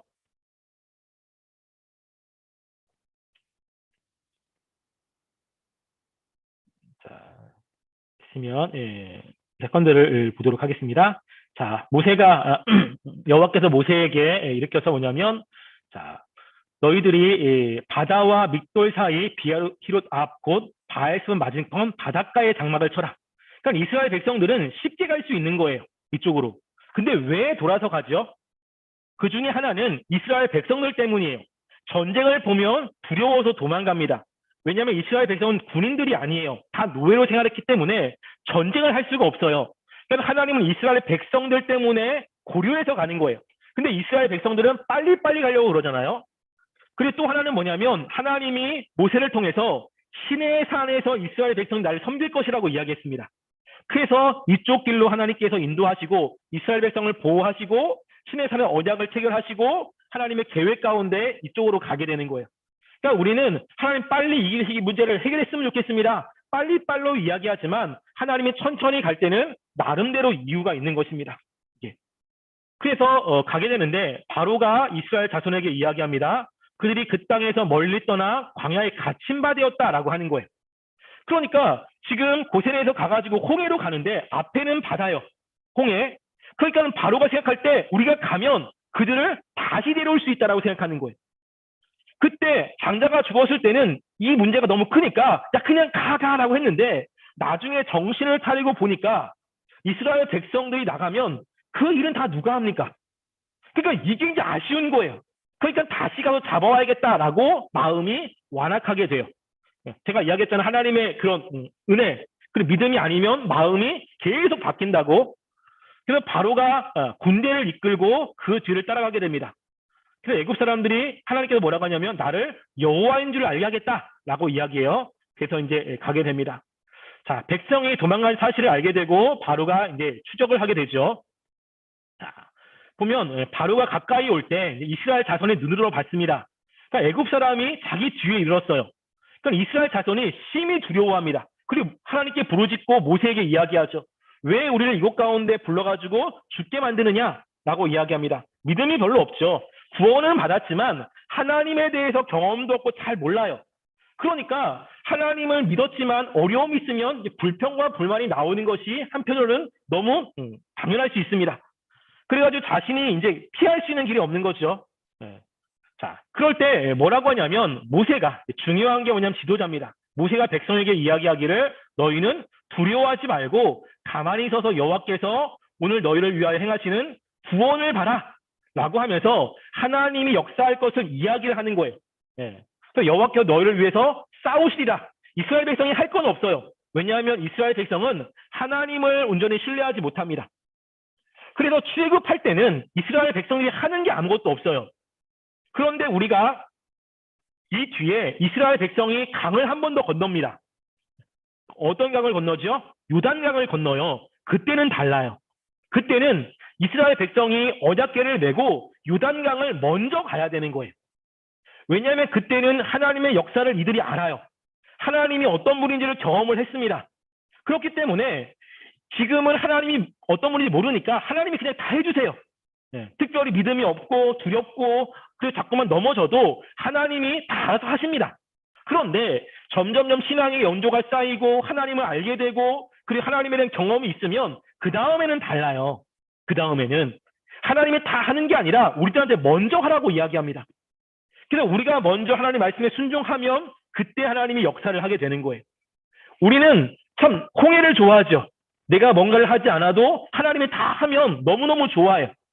근데 이거는 우리의 입장이고 하나님이 원하시는 것은 무엇이냐면요. 우리가 하나님을 위해서 보이지 않는 상황 속에서도 믿음을 가지고 전진해 나가는 것을 하나님이 원하시는 겁니다. 근데 이들에게는 아직 이럴 만한 믿음이 없어요. 그러니까 하나님께서 불평하면 다 그냥 들어주세요. 그런데 우리가 이제 뒤에서 보겠지만 시내산 그때 이후에는 조금 다릅니다. 시내산 이전에는 이스라엘 백성들이 죽지 않아요. 불평해도. 그런데 시내산 이후에는 하나님이 재앙을 내리셔서 이스라엘 백성이 죽습니다. 완전 달라요. 대하시는 것이. 그래서 여기도 보면 이제 여호와께서 이제 일을 하시죠. 그래서 이스라엘 진 앞에 가던 여호와의 사자가 그들의 뒤로 옮겨집니다. 그래서 구름 기둥이 뒤로 가게 되는 거예요. 그래서 애굽 사람이 이스라엘 백성에게 가까이 하지 못하게 하고 저쪽에는 구름과 흑암이 있고 이쪽에는 밤이 밝음으로 밤새도록 이제 못 오게 만드는 거죠. 구분을 시킨 거예요. 그리고 나서 모세가 바다 위로 손을 내미니까 동풍이 불어가지고 밤새도록 불어서 홍해를 가르기 시작합니다. 그리고서 이제 이스라엘 백성들이 가게 되고요. 그리고 새벽에 여호와께서 불과 구름 기둥 가운데서 애굽 군대를 보시고 군대를 얻게 하시면서 애굽 군대를 완전히 멸망시켜요. 실제로 이집트의 역사를 보면 이때 군대가 다 몰살을 당했잖아요. 이때 이후에 이집트의 군사력이 성격하게 떨어집니다. 언제 다시 일어나냐면 라암세스 때 다시 일어나게 돼요. 그 전까지 이 이집트는 성경에도 그렇고 크게 힘을 발휘하지 않아요. 이때 정말로 많은 군대가 죽습니다. 그래서 이제 군사력이 혁혁하게 이제 신체되는 일이 이제 벌어지게 되죠. 자, 그래서 하나님께서 이제 이렇게 이야기하고 그리고 이스라엘 백성들이 지나간 다음에 애굽 사람들이 갈 때 하나님께서 물의 힘을 회복시켜서 다 죽게 됩니다. 근데 여기 보면 그러나 이스라엘 자손은 바다 가운데로 육지를 행하였고 물이 좌우에 벽이 되었더라. 그러니까 바다 가운데 육지로 마른 땅을 지나간 거예요. 그러니까 왜냐하면 거기에 양들도 있고 수레도 있고 하는데 질퍽질퍽할 땅으로 가게 되면 그들이 제대로 갈 수 없습니다. 그래서 이렇게 이제 지내게 됩니다. 그리고 난 다음에 보면 이스라엘 자손이 여호와께서 애굽 사람들이 행하신 그 능력을 보았으므로 백성이 여호와를 경외하며 여호와와 그의 종 모세를 믿었더라라고 이야기하는 것. 하나님이 하시려고 하는 게 뭡니까? 애굽 사람도 멸망시키지만 이스라엘 백성들에게 하나님이 어떤 분인지 알려주고 싶은 거예요. 그래서 하나님이 이런 능력이 있네, 저런 능력이 있네, 이런 경험을 통해서 하나님을 향한 믿음이 더 굳건해지려고 하게 되는 겁니다. 이거를 이제 하나님이 하시는 거예요. 하나님이 이스라엘 백성들에게 하나님이 어떤 분인지를 보여주려고 하는 것입니다. 그러니까 우리가 신앙생활할 때 어려움이 있는데 그 어려움은 다른 말로 하면 하나님을 경험할 수 있는 기회인 거예요. 이게. 자, 그리고 나서 홍해에서 이제 가가지고 어디를 가냐면 수르 광야에서 들어가고 4일 길을 걸는데 물을 얻지 못합니다. 그래서 마라에 이르렀는데 물을 마시지 못해요. 왜냐하면 이 물에 바닷물이 스며들어가지고 되게 짜고 쓰고 그렇습니다. 근데 여기에 뭐라고 하냐면 하나님께서 한 나무를 지시함에 그가 던졌어요. 그 물이 달게 되는 것입니다. 그러면 우리 생각하기를 야, 이 한 나무가 되게 중요하구나. 이 나무를 던지면 물이 달게 되는구나. 아니에요. 뭐죠? 이 나무는 어떤 나무인지 상관이 없습니다. 왜 물이 달게 되냐면 하나님의 계획이 그랬어요. 그래. 그러니까 하나님이 이들에게 이 나무를 던져서 먹을 수 있는 물을 얻게 하심으로 하나님의 능력을 또 보여주는 거예요. 또 그래가지고 물이 바뀌어서 이스라엘 백성들이 그 물을 먹게 하시는데 그래서 뭐냐면 여호와께서 그들을 위하여 법도와 율례를 정하셔 이제 시험을 하게 됩니다. 그래서 그들이 여호와의 말씀을 듣는지 안 듣는지 이것을 보시려고 하는 거예요. 시험이 있습니다. 근데 아직까지 이스라엘 백성들은 신앙이 연약해서 이 시험에 다 넘어가게 되죠. 그래도 하나님께서는 이제 봐주십니다. 그리고서 어디로 가냐면 엘림이라는 곳에 가가지고 물샘 12과 종려나무 이런 그루를 이제 발견하게 되고요. 자, 그리고 나서 어디로 가냐면 신광야로 가게 됩니다. 네, 그때가 뭐냐면 둘째 달 15일이요. 한 달이 지났어요. 이스라엘 자손이 광야에서 모세와 아론을 또 원망하게 돼요. 네. 그래서 뭐라고 하냐면 우리가 애굽 땅에서 고기 가마 곁에 앉았을 때와 떡을 배불리 먹던 때에 여호와의 손에 죽었더라면 좋았다. 이제 애굽의 것들을 이제 추억하게 되는 거예요. 애굽에서 고기도 먹었고 그때 너무너무 좋았어. 그런데 그때가 과연 좋았습니까? 근데 그렇지 않거든요. 그때 너무너무 힘들고 너무 괴로워서 하나님께 도움을 구한 거예요. 그때가 너무 힘들었는데 지금 상황이 어려우니까 그때가 좋았다고 생각하는 거예요. 그러니까는 우리가 점점 타락하거나 그리고 하나님과의 관계가 멀어지면 자꾸만 옛날 것을 추억합니다. 옛날이 좋았다고. 근데 옛날이 과연 좋았는가? 그렇지 않거든요. 그러니까 자꾸만 하나님의 은혜가 떨어지면 과거 것들을 자꾸 추억하고 과거로 돌아가려고 하는 게 있어요. 중요한 건 뭐냐면 지금 어려움을 믿음을 이겨내야 되는데 지금 너무 힘드니까 과거가 좋았어. 과거 옛날이 난 좋았어. 옛날에 신앙생활이 좋았어. 근데 그때가 과연 좋았는가? 그렇지 않거든요. 그때도 힘들었는데 좋은 것만 추억하려고 하는 인간의 본성이 있어요. 이걸 우리가 좀 조심하셔야 돼요. 그때 여호와께서 모세에게 이야기하기를 내가 일용할 양식을 줄 것이다. 그래서 이같이 하여 그들이 내 율법을 준행하나 아니하나 시험할 것이다. 그리고 6째 날에는 갑절을 주겠다라고 하면서 하나님께서 이제 이스라엘 백성들에게 만나를 주게 되죠. 그냥 매일 주는 거예요, 매일. 그러면서 뭐냐면 이스라엘 백성이 200만 명인데 200만 명이 매일 먹는 그 만나가 얼마나 있어야 되는가? 이건 상상을 초월하거든요. 이게. 그래서 7,000원씩 1인당 7,000원씩 하면 200만 명이면 140억이 한 끼에 필요해요. 그러니까 그거는 사람들이고 거기에 짐승도 있잖아요. 그러니까 이거는 천문학적인 숫자인 거예요. 근데 그 돈이 있다고 해도 그 물건을 한 번에 가지고 올 수 있는 루트가 없는 거죠. 그러니까 이들은 전적으로 하나님이 먹으시고 입히시는 거예요. 이걸 통해서 뭐냐면 하나님이 너희들의 생사화복, 살아가는 것을 다 책임져 주신다라는 것을 계속해서 교육시키는 거예요. 그래서 이스라엘 백성이 가나안 땅에 들어가서 그 땅의 소출을 먹기 전까지 40년 동안 한 번도 걸은 적이 없습니다. 신실하게. 그러니까 이거를 이들은 계속 경험을 하게 되는 거죠. 자, 그래서 하나님께서 이들에게 먹는 것들을 이제 계속 주십니다.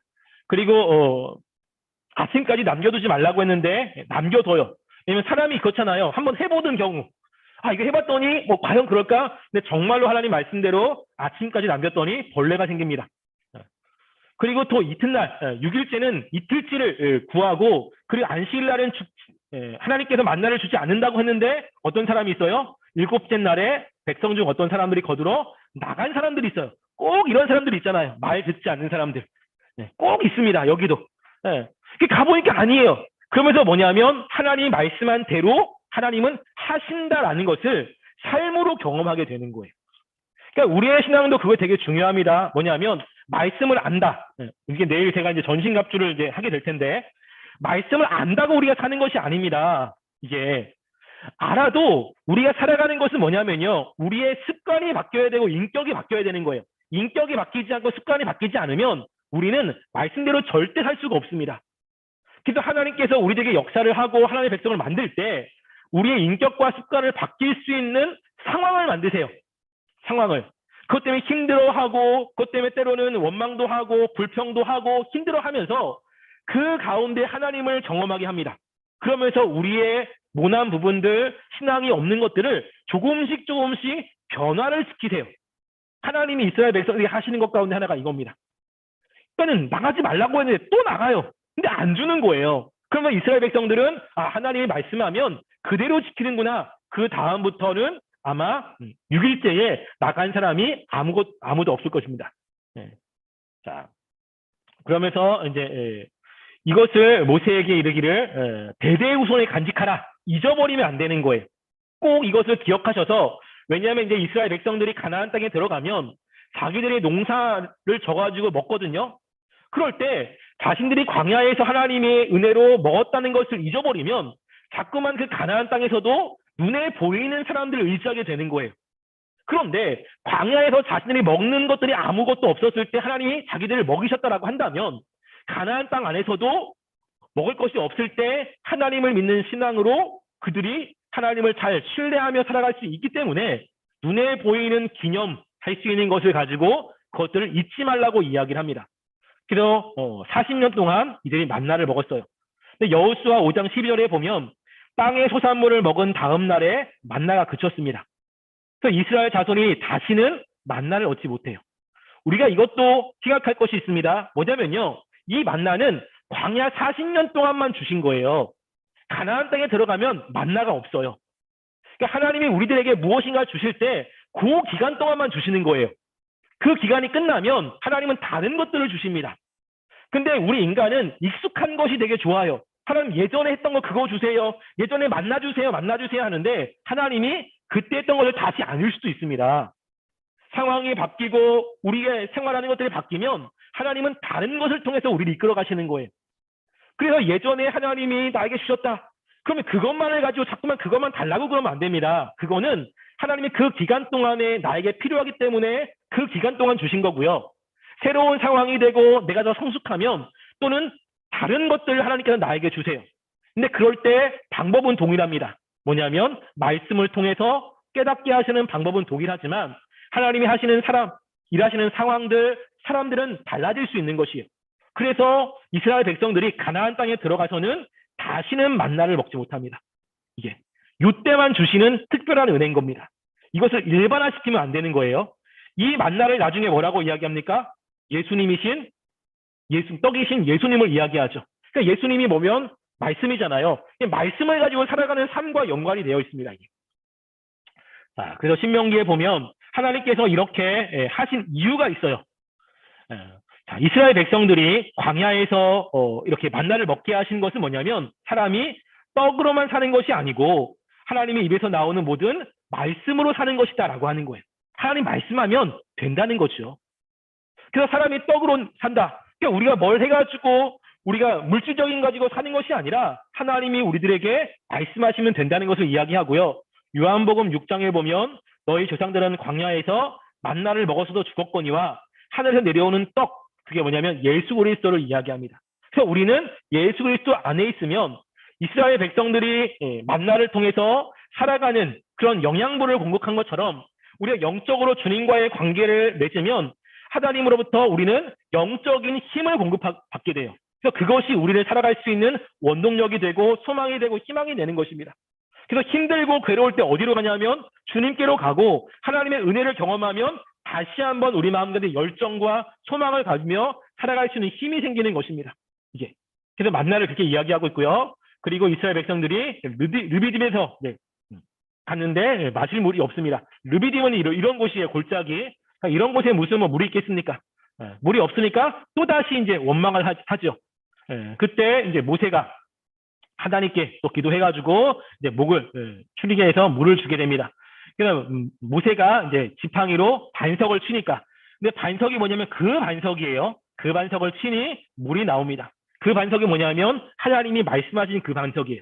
그래서 거기서 이제 물을 먹게 되는데 그들이 여호와를 시험하여 이르기를 여호와께서 우리 중에 계신가 아니 계신가 하였더라. 이거 되게 조심하셔야 돼. 뭘 시험했냐면 하나님이 계시면 과연 우리가 이렇게 물이 없을 수 있어? 하나님이 우리와 함께 계시면 우리가 이렇게 목말라 죽을 수 있어? 하나님께서 안 계시니까 우리에게 지금 이렇게 물이 없는 거 아니야? 이런 이야기를 했다는 거예요. 그러니까 하나님이 계시고 계시지 않고를 지금 내가 필요한 것을 주느냐 주지 않느냐와 관련돼서 이야기를 했다는 겁니다. 이게 이제 아니라는 거예요. 우리가 없을 때 정말 하나님을 믿으면 뭐죠? 뭔가 부족해. 그때 하나님 앞에 간구하며 나가는 신앙으로 가져야 되지.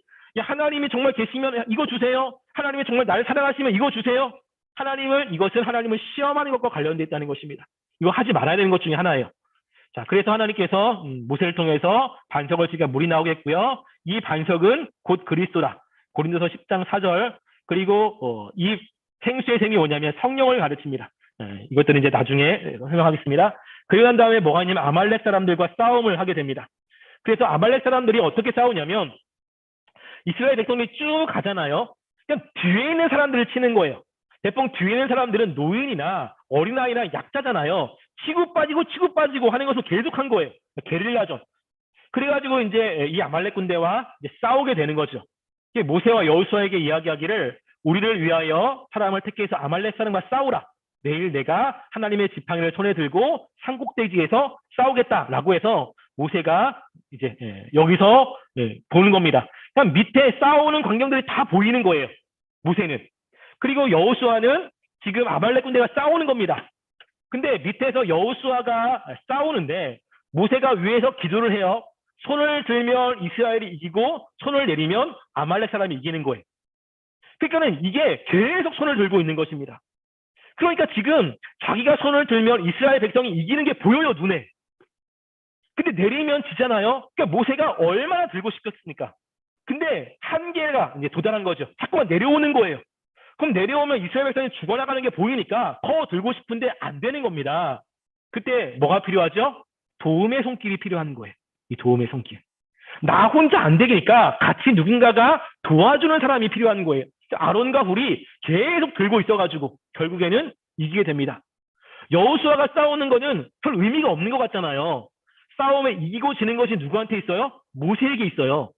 아, 그러면 싸움 필요 없다. 그냥 기도만 하면 되지. 안 그래요. 뭐도 필요하죠? 싸워야 이기지. 그러니까 우리가 무엇인가 아무것도 안 하고 기도만 하면 된다. 그게 아닙니다. 내가 해야 될 것은 하면서 기도해야 돼요. 이 두 가지를 같이 가야 됩니다. 그래서 하면서 보면 막 눈에 보이는 것, 그러니까 눈에 보이는 것에 치중해가지고 이게 더 중요하다라고 생각할 수 있지만 더 중요한 것은 어디에 있다고요? 하나님께 기도하는 것에 있습니다. 그래서 우리가 신앙과 우리가 해야 되는 일들, 직업, 그리고 내가 어떤 자격증, 어떤 능력, 이 두 가지는 꼭 같이 가야 돼요. 신앙이 있다고 하면서 능력이나 이런 것들은 개발하지 않고 기도만 하는 사람들이 있습니다. 이거 아니고요. 그리고 기도를 하지 않고 능력만 이렇게 추구하는 것도 있습니다. 이거 아니에요. 우리는 이 두 가지를 함께 해야 되는 겁니다.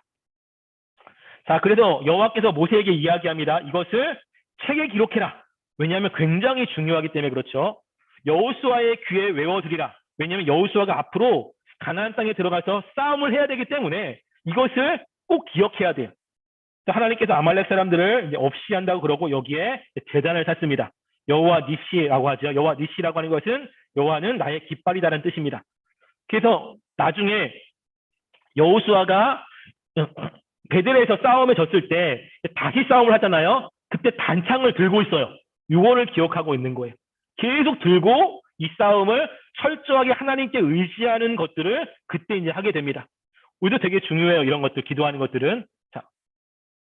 자, 그리고 난 다음에 출애굽기 19장에 보면 이제 이스라엘 백성이 3개월이 되던 때 드디어 이제 시내산에 오게 됩니다. 자, 이게 시내산이고요. 자, 모세가 이제 하나님 앞에 올라가서 여호와께서 산에서 그를 불러서 이야기합니다. 너는 이같이 야곱의 집에 말하고 이스라엘 자손에게 말하라라고 했을 때 우리나라 말에는 산이라고 이야기했지만 원어에는요 그 산이에요. 그 산. 그게 뭐냐면 이스라엘 백성들을 출애굽하기 전에 하나님이 이 산에서 만나가지고 이스라엘 백성이 이곳에 올 것이다라고 이야기한 거예요. 그리고 그때 내가 애굽 사람들을 다 물질러서 이스라엘 백성을 출애굽시키겠다라고 이야기했는데 정말로 그 산에서 이스라엘 백성들이 하나님을 예배한 겁니다. 모세가 이 산을 봤을 때 얼마나 감동적이겠습니까? 지금으로부터 출애굽하기 전에 처음 주님을 만났을 때는 말도 되지 않는 거라고 생각할 수 있어요. 과연 가능할까? 정말 내가 싸워서 이길 수 있을까? 불안에 떨어질 수 있습니다. 그런데 지금 이스라엘 백성을 데리고 와서 여기서 하나님을 예배할 때 이 모세의 마음에는 굉장한 감동이 있었을 거예요. 그러니까 하나님의 말씀을 알고 정말 하나님 말씀대로 살아간 사람들은 삶 가운데 일어나는 일들이 그냥 넘겨지지 않아요. 야, 이것도 하나님의 역사네. 하나님도 이렇게 역사했네. 이러한 세세한 모든 것에 하나님의 역사신들이 눈에 보이기 시작합니다. 이게. 근데 이스라엘 백성들은 그 하나님과의 그 씨름, 하나님의 그 소명 이런 것이 없기 때문에 산에 와도 아, 이게 신의 산이구나. 그냥 그 정도로 끝나는 거죠. 모세는 그렇지 않다는 것입니다. 이게. 그래서 우리가 말씀을 붙잡고 기도하면서 살아가는 삶이 있다면 하나님이 그 기도의 역사를 했을 때 그것을 붙잡고 살아갔던 믿음의 사람들은 야, 이게 하나님의 역사구나. 하나님이 나에게 이렇게 역사했네. 라는 고백을 하게 돼요. 근데 그렇게 기도하며 말씀을 통해서 주신 것들을 모르는 사람들은 야 그거는 우연이지. 야 그걸 왜 신앙으로 그 연결시켜? 라고 하면서 그냥 그것들을 흘려보낼 수 있습니다. 모세에게는 이 산이 흘려보낼 수 있는 산이 아니에요. 하나님이 쭉 이야기하면서 이스라엘 백성과 이제 함께 언약을 체결하죠. 그래서 이스라엘 백성들이 하나님을 만나기 위해서 3일 동안 준비를 해야 됩니다. 준비를 하고 3일째 되는 날 빽빽한 구름 가운데 모여서 이스라엘 백성들과 하나님이 이제 언약을 체결하게 됩니다. 10계명 굉장히 중요하고요. 넘어가겠습니다. 그래서 시내산에서 하나님께서 내려오셔서 이야기를 하는데 이제 그 이야기한 곳에 우레와 번개와 나팔과 연기가 가득해요. 그러니까 성경에서 번개와 나팔과 그리고 구름, 우레가 있다라고 했을 때는 하나님의 임재의 상징입니다. 항상 그래요. 하나님이 임재하실 때는 이것들을 항상 동반합니다. 그러니까 그렇게 자꾸만 번개도 치고 그리고 우레도 치고 그리고 깜깜하니까 이스라엘 백성이 두려워진 거예요. 그 뭐라고 하냐면 모세에게 이야기합니다. 당신이 우리에게 말씀하시고 하나님이 말씀하지 말게 하소서. 너무 두려운 거죠. 그때 모세가 백성들에게 이야기를 하고 나서 이 다음부터 하나님께서는요 모세를 통해서 말씀하게 됩니다. 그래서 모세가 어떤 사람이 되냐면 선지자가 된 거예요. 그래서 하나님이 직접 이스라엘 백성들에게 이야기하지 않고 이때부터 하나님은 모세를 통해서 하나님의 말씀을 전하게 되고 그러면서 선지자의 뜻은 뭐냐면 하나님의 말씀을 먼저 받은 사람이에요. 그래서 말씀을 가지고 있는 사람이어서 말씀을 전하는 사람을 선지자, 예언자라고 이야기를 합니다. 근데 출애굽에는 그런 내용이 없지만 신명기에 가서는 하나님께서 이야기를 듣고 나서 이스라엘 백성의 말이 옳다. 내가 앞으로는 그렇게 하겠다라고 이야기를 합니다. 그래서 하나님께서는 이제 모세에게 이야기를 하고요. 그리고 이제 출애굽기 24장 마지막에 보면 이스라엘 백성들과 이스라엘 백성의 대표인 70명과 그리고 하나님이 함께 먹고 마시는 일들이 있습니다. 이 내용은 제가 오늘 새벽 예배 때 이 내용을 다뤘습니다. 그래서 새벽 예배를 참고해 주시면 좋을 것 같고요. 그리고 난 다음에 이제 출애굽기 32장에 가면 자 백성이 모세가 산에서 더디 내려옴을 보고 모여 아론에게 이야기합니다. 뭐라고 하냐면 자 말하되 일어나 우리를 위하여 우리를 인도할 신을 만들라. 이 모세 곧 우리를 애굽에서 인도해낸 사람은 어찌 되었는지 알지 못한다. 기다리라고 했는데 사람들은 뭐죠? 눈에 보이는 것이 굉장히 중요한 거예요. 자기를 앞에서 인도한 그 인도자 모세가 없으니까 불안해지기 시작한 겁니다. 그러니까 뭐냐면 자꾸 뭐라고 하냐면 우리를 위하여 우리를 인도할 신 자꾸만 뭐냐면 우리야 우리 그래서 뭘 만들죠? 이 금송아지를 만드는 거예요. 왜 금송아지를 만드는지를 이야기했죠. 애굽에서 이집트 사람들이 섬겼던 신이 금송아지인 거예요. 그러니까 신을 만들자고 했을 때 이들은 딱 뭐냐면 태양신은 아니고 그렇다고 풍요의 신 그것도 아니고 그럼 누굴 만들지 할 때 그들이 섬겼던 신 가운데 하나인 이 금송아지를 만든 거예요. 그래서 아론이 뭐냐면 그들에게 이르되 아내와 자녀의 귀에서 금고리를 빼어 4개로 가져오라. 그래서 그 금고리를 통해서 금송아지를 만든 거예요. 그런데 하나님이 지금 여기는 금고리, 은, 태물 이런 것들을 왜 가져오라고 했습니까? 하나님의 성전을 만들기 위해서 가져온 거예요. 이게.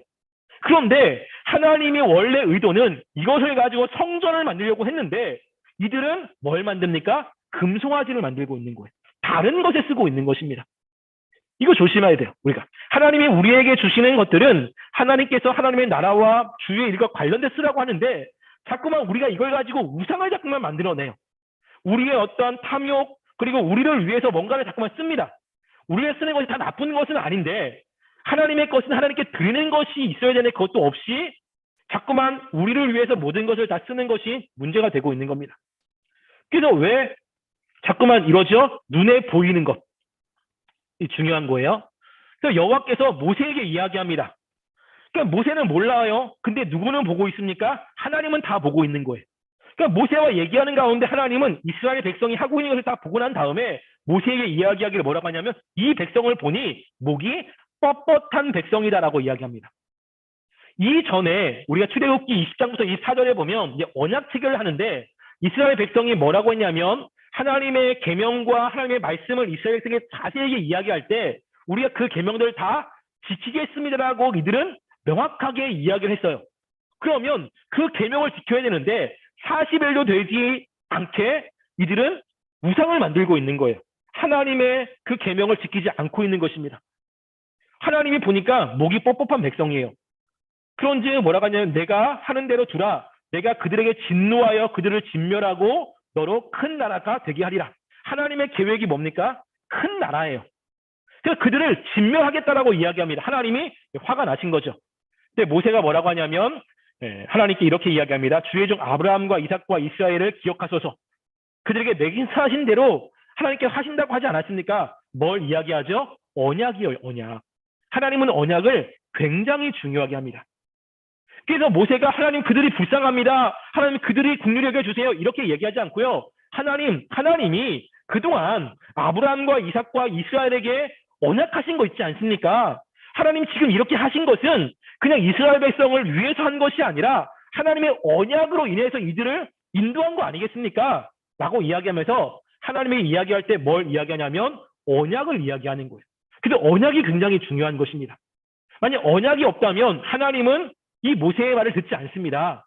근데 하나님이 정말로 중요한 것은 하나님은 신실한 분이시고 한번 이야기한 것은 반드시 지키는 분이기 때문에 아브라함과 한 언약이 분명히 있어요. 그 언약에 신실한 분이라고 하는 거예요.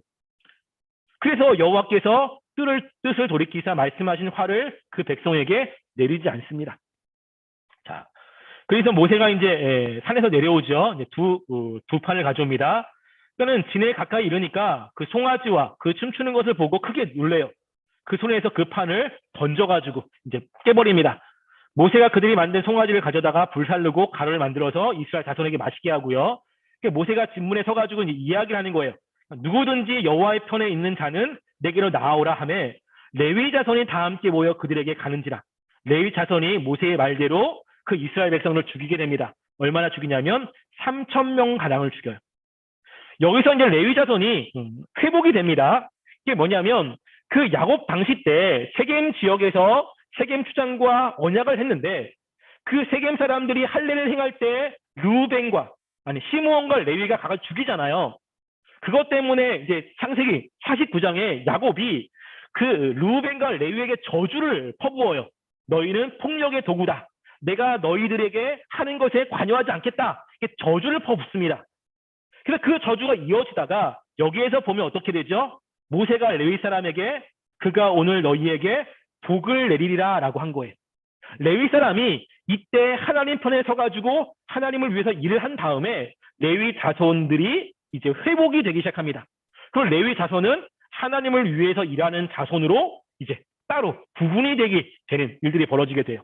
그래서 이때 회복이 되는데 시므온 자손은 회복이 안 되죠.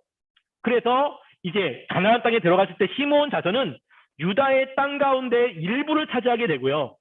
실제로 시므온 지파는 그 유명무실하게 됩니다. 어떠한 역할도 하지 않아 역사의 무대에서 거의 등장하지 않습니다. 왜? 그 야곱의 저주가 그대로 임하게 됩니다. 자, 여호와께서 이제 모세에게 또 이르게 됩니다. 그래서 너희를 적과 꿀이 흐르는 땅에 이르게 하거니와 나는 너희와 함께 올라가지 않겠다. 그러니까 하나님께서는 이스라엘 백성들의 약속하신 땅으로 데려갈 것이다. 근데 나는 너와 함께 가지 않겠다. 왜냐하면 너희는 목이 곧은 백성이고 내가 길을 가다가 너희를 진멸하게 될까 염려한다 라고 한 거예요. 근데 모세가 여호와께 아뢰기를 뭐라고 하냐면 중요한 것이 뭐냐면요. 여호와께서 친히 가지 아니하거든 우리를 이곳에서 올려보내지 마소서. 뭐가 중요합니까? 하나님이 함께하는 게 중요한 거예요. 가나안 땅에 들어가냐 들어가지 않고냐는 둘째 문제고요. 하나님이 이스라엘에서 함께하는 것이 굉장히 중요한 거예요. 왜냐하면 가면서 어떤 일이 벌어질지 모르거든요. 그때 하나님이 함께 하셔야 하나님께 물어보기도 하고 도움을 청해서 그 어려움들을 해결하는데 하나님은 안 가고 이스라엘 백성만 간다. 그럼 그 어려움을 어떻게 해결합니까? 어떤 문제가 해결되는 것보다 더 중요한 것은 하나님이 과연 함께 하느냐라고 하는 거예요. 그래서 구약에 보면 그 요셉과 하나님이 함께 했을 때 어려운 굳은 문제를 하나님이 그때그때마다 요셉과 함께해서 어려움을 해결하는 것을 보게 되고요. 다윗도 하나님이 함께 하셔서 다윗의 삶의 어려움이 그렇게 많지만 하나님은 그 함께 하신 그 다윗이 하나님과 함께 하심을 통해서 그 어려울 때마다 하나님의 도움으로 그 모든 것들을 극복해내는 것이 되게 중요한 거예요. 내 삶이 평안하냐 평안하지 않냐, 내 삶에 문제가 있느냐 그렇지 않느냐보다 더 중요한 것은 뭐냐면요. 하나님이 함께 하느냐 그렇지 않느냐라고 하는 겁니다. 하나님이 함께하면 그 문제 해결할 수 있습니다. 아무리 상황이 좋아도 함께하지 않으면 그 상황이 좋은 것이 언제 어떻게 변할지 모르는 거예요. 그래서 우리가 정말로 중요하게 여길 것은 지금 모세처럼 모세는 이것을 알았던 거죠. 주께서 같이 아니하면 우리를 올려보내지 마소서. 중요한 것은 우리가 가냐 그게 아니라 하나님이 함께 하느냐 그렇지 않느냐라고 하는 것을 모세는 명확하게 알았던 것입니다. 그래서 모세가 또 하나님께 이런 게 뭐냐면 주의 영광을 내게 보이소서라고 하면서 모세가 정말로 보고자 한 것은 하나님의 영광을 직접 보려고 하는 것입니다. 네, 우리도 그런 거 있잖아요. 저도 그래요. 네, 제가 기도하는 가운데 제가 하나님의 영광을 보길 원합니다. 기도를 진짜 많이 하거든요. 그러니까 눈으로 보는 거, 이거 봤으면 너무 좋겠는데 그러지 못하면 하나님 나의 삶 가운데 하나님의 섭리, 하나님의 그 세밀한 역사하심, 하나님의 그 손길들을 좀 봤으면 좋겠습니다. 기도를 되게 많이 합니다. 근데 정말로 곳곳마다 하나님의 손길들 이런 것들이 깨달아질 때가 참 많아요. 그럴 때마다 제가 이제 카렌다에 묵상이라고 하는 곳에 이제 적거든요. 그래서 하나님 이렇게도 역사하는구나. 하나님 또 이렇게 하셨네. 이런 것들을 이제 제가 나름대로 적으면서 그것도 이제 기록을 하긴 하는데 우리에게 이게 되게 중요해요. 하나님은 우리의 삶 가운데 역사하십니다. 모세도 이것을 보기를 굉장히 원했던 거죠. 자, 그리고 이제 또다시 두 번째 돌판을 깎고 하나님을 만나러 갑니다. 그때 하나님께서 이제 자신을 이야기를 해요. 자신이 어떤 분인지 뭐라고 하냐면 여호와라 여호와라 자비롭고 은혜롭고 노하기를 더디하고 인자와 진실이 많은 하나님이라 라고 하는 거예요. 자, 여기 보면 하나님이에요. 여기서 우리 알 것은 뭐냐면요. 노하기를 더디하지만 영원히 참지 않습니다. 이거 조심하셔야 돼요. 하나님이 우리가 잘못했을 때 바로바로 징계하지 않습니다. 더디게 징계하세요. 그런데 영원히 참지 않아요. 더디하는 거지. 언젠가는 하나님이 그 죄에 대한 대가를 치르게 만들 때가 있습니다. 우리가 시험하면 안 돼요. 하나님 여기까지도 참아요? 한 이것도 참습니까? 여기도 참습니까? 계속 하나님을 시험하면 안 돼요. 어떻게 하나님께서 징계하실지 모릅니다. 예. 그래서 하나님이 노하기를 더디하시는 거지 노를 안 하시는 분은 아니에요. 그리고 또 하나 무엇이냐면 우리가 이제 교회를 할 때 중요한 것을 제가 이야기할 때 하나는 사랑이고 하나는 진리라고 이야기했잖아요. 인자는 뭐냐면 사랑이에요. 사랑, 헤세드. 진리는 뭐냐면 말씀입니다. 하나님이 어떤 분이에요? 사랑이 많으시고 진리가 많으신 하나님이라는 거예요. 이게 하나님의 중요한 두 가지 속성입니다. 하나는 진리의 하나님이고요. 하나는 사랑의 하나님이에요. 따라서 우리가 신앙생활 할 때 이 두 가지를 같이 가지고 있어야 돼요. 사랑도 있어야 되고 진리도 있어야 됩니다. 왜냐하면 하나님이 이런 분이기 때문에 그렇습니다. 그래서 인자를 1000배까지 베풀며 악과 과실과 죄를 용서하리라. 그러나 벌을 면하지는 아니하고 아버지 악행을 자손 3, 4대까지 보응하겠다라고 이야기합니다. 인자는 1000대고요. 벌은 3, 4대예요.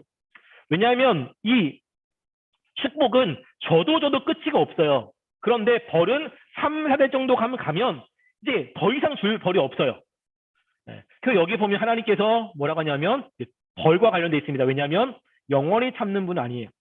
노하지 않는 분이 아니에요. 노하기를 더디하는 분이라는 것을 우리는 기억할 필요가 있습니다. 네, 오늘은 여기까지 하도록 하겠습니다.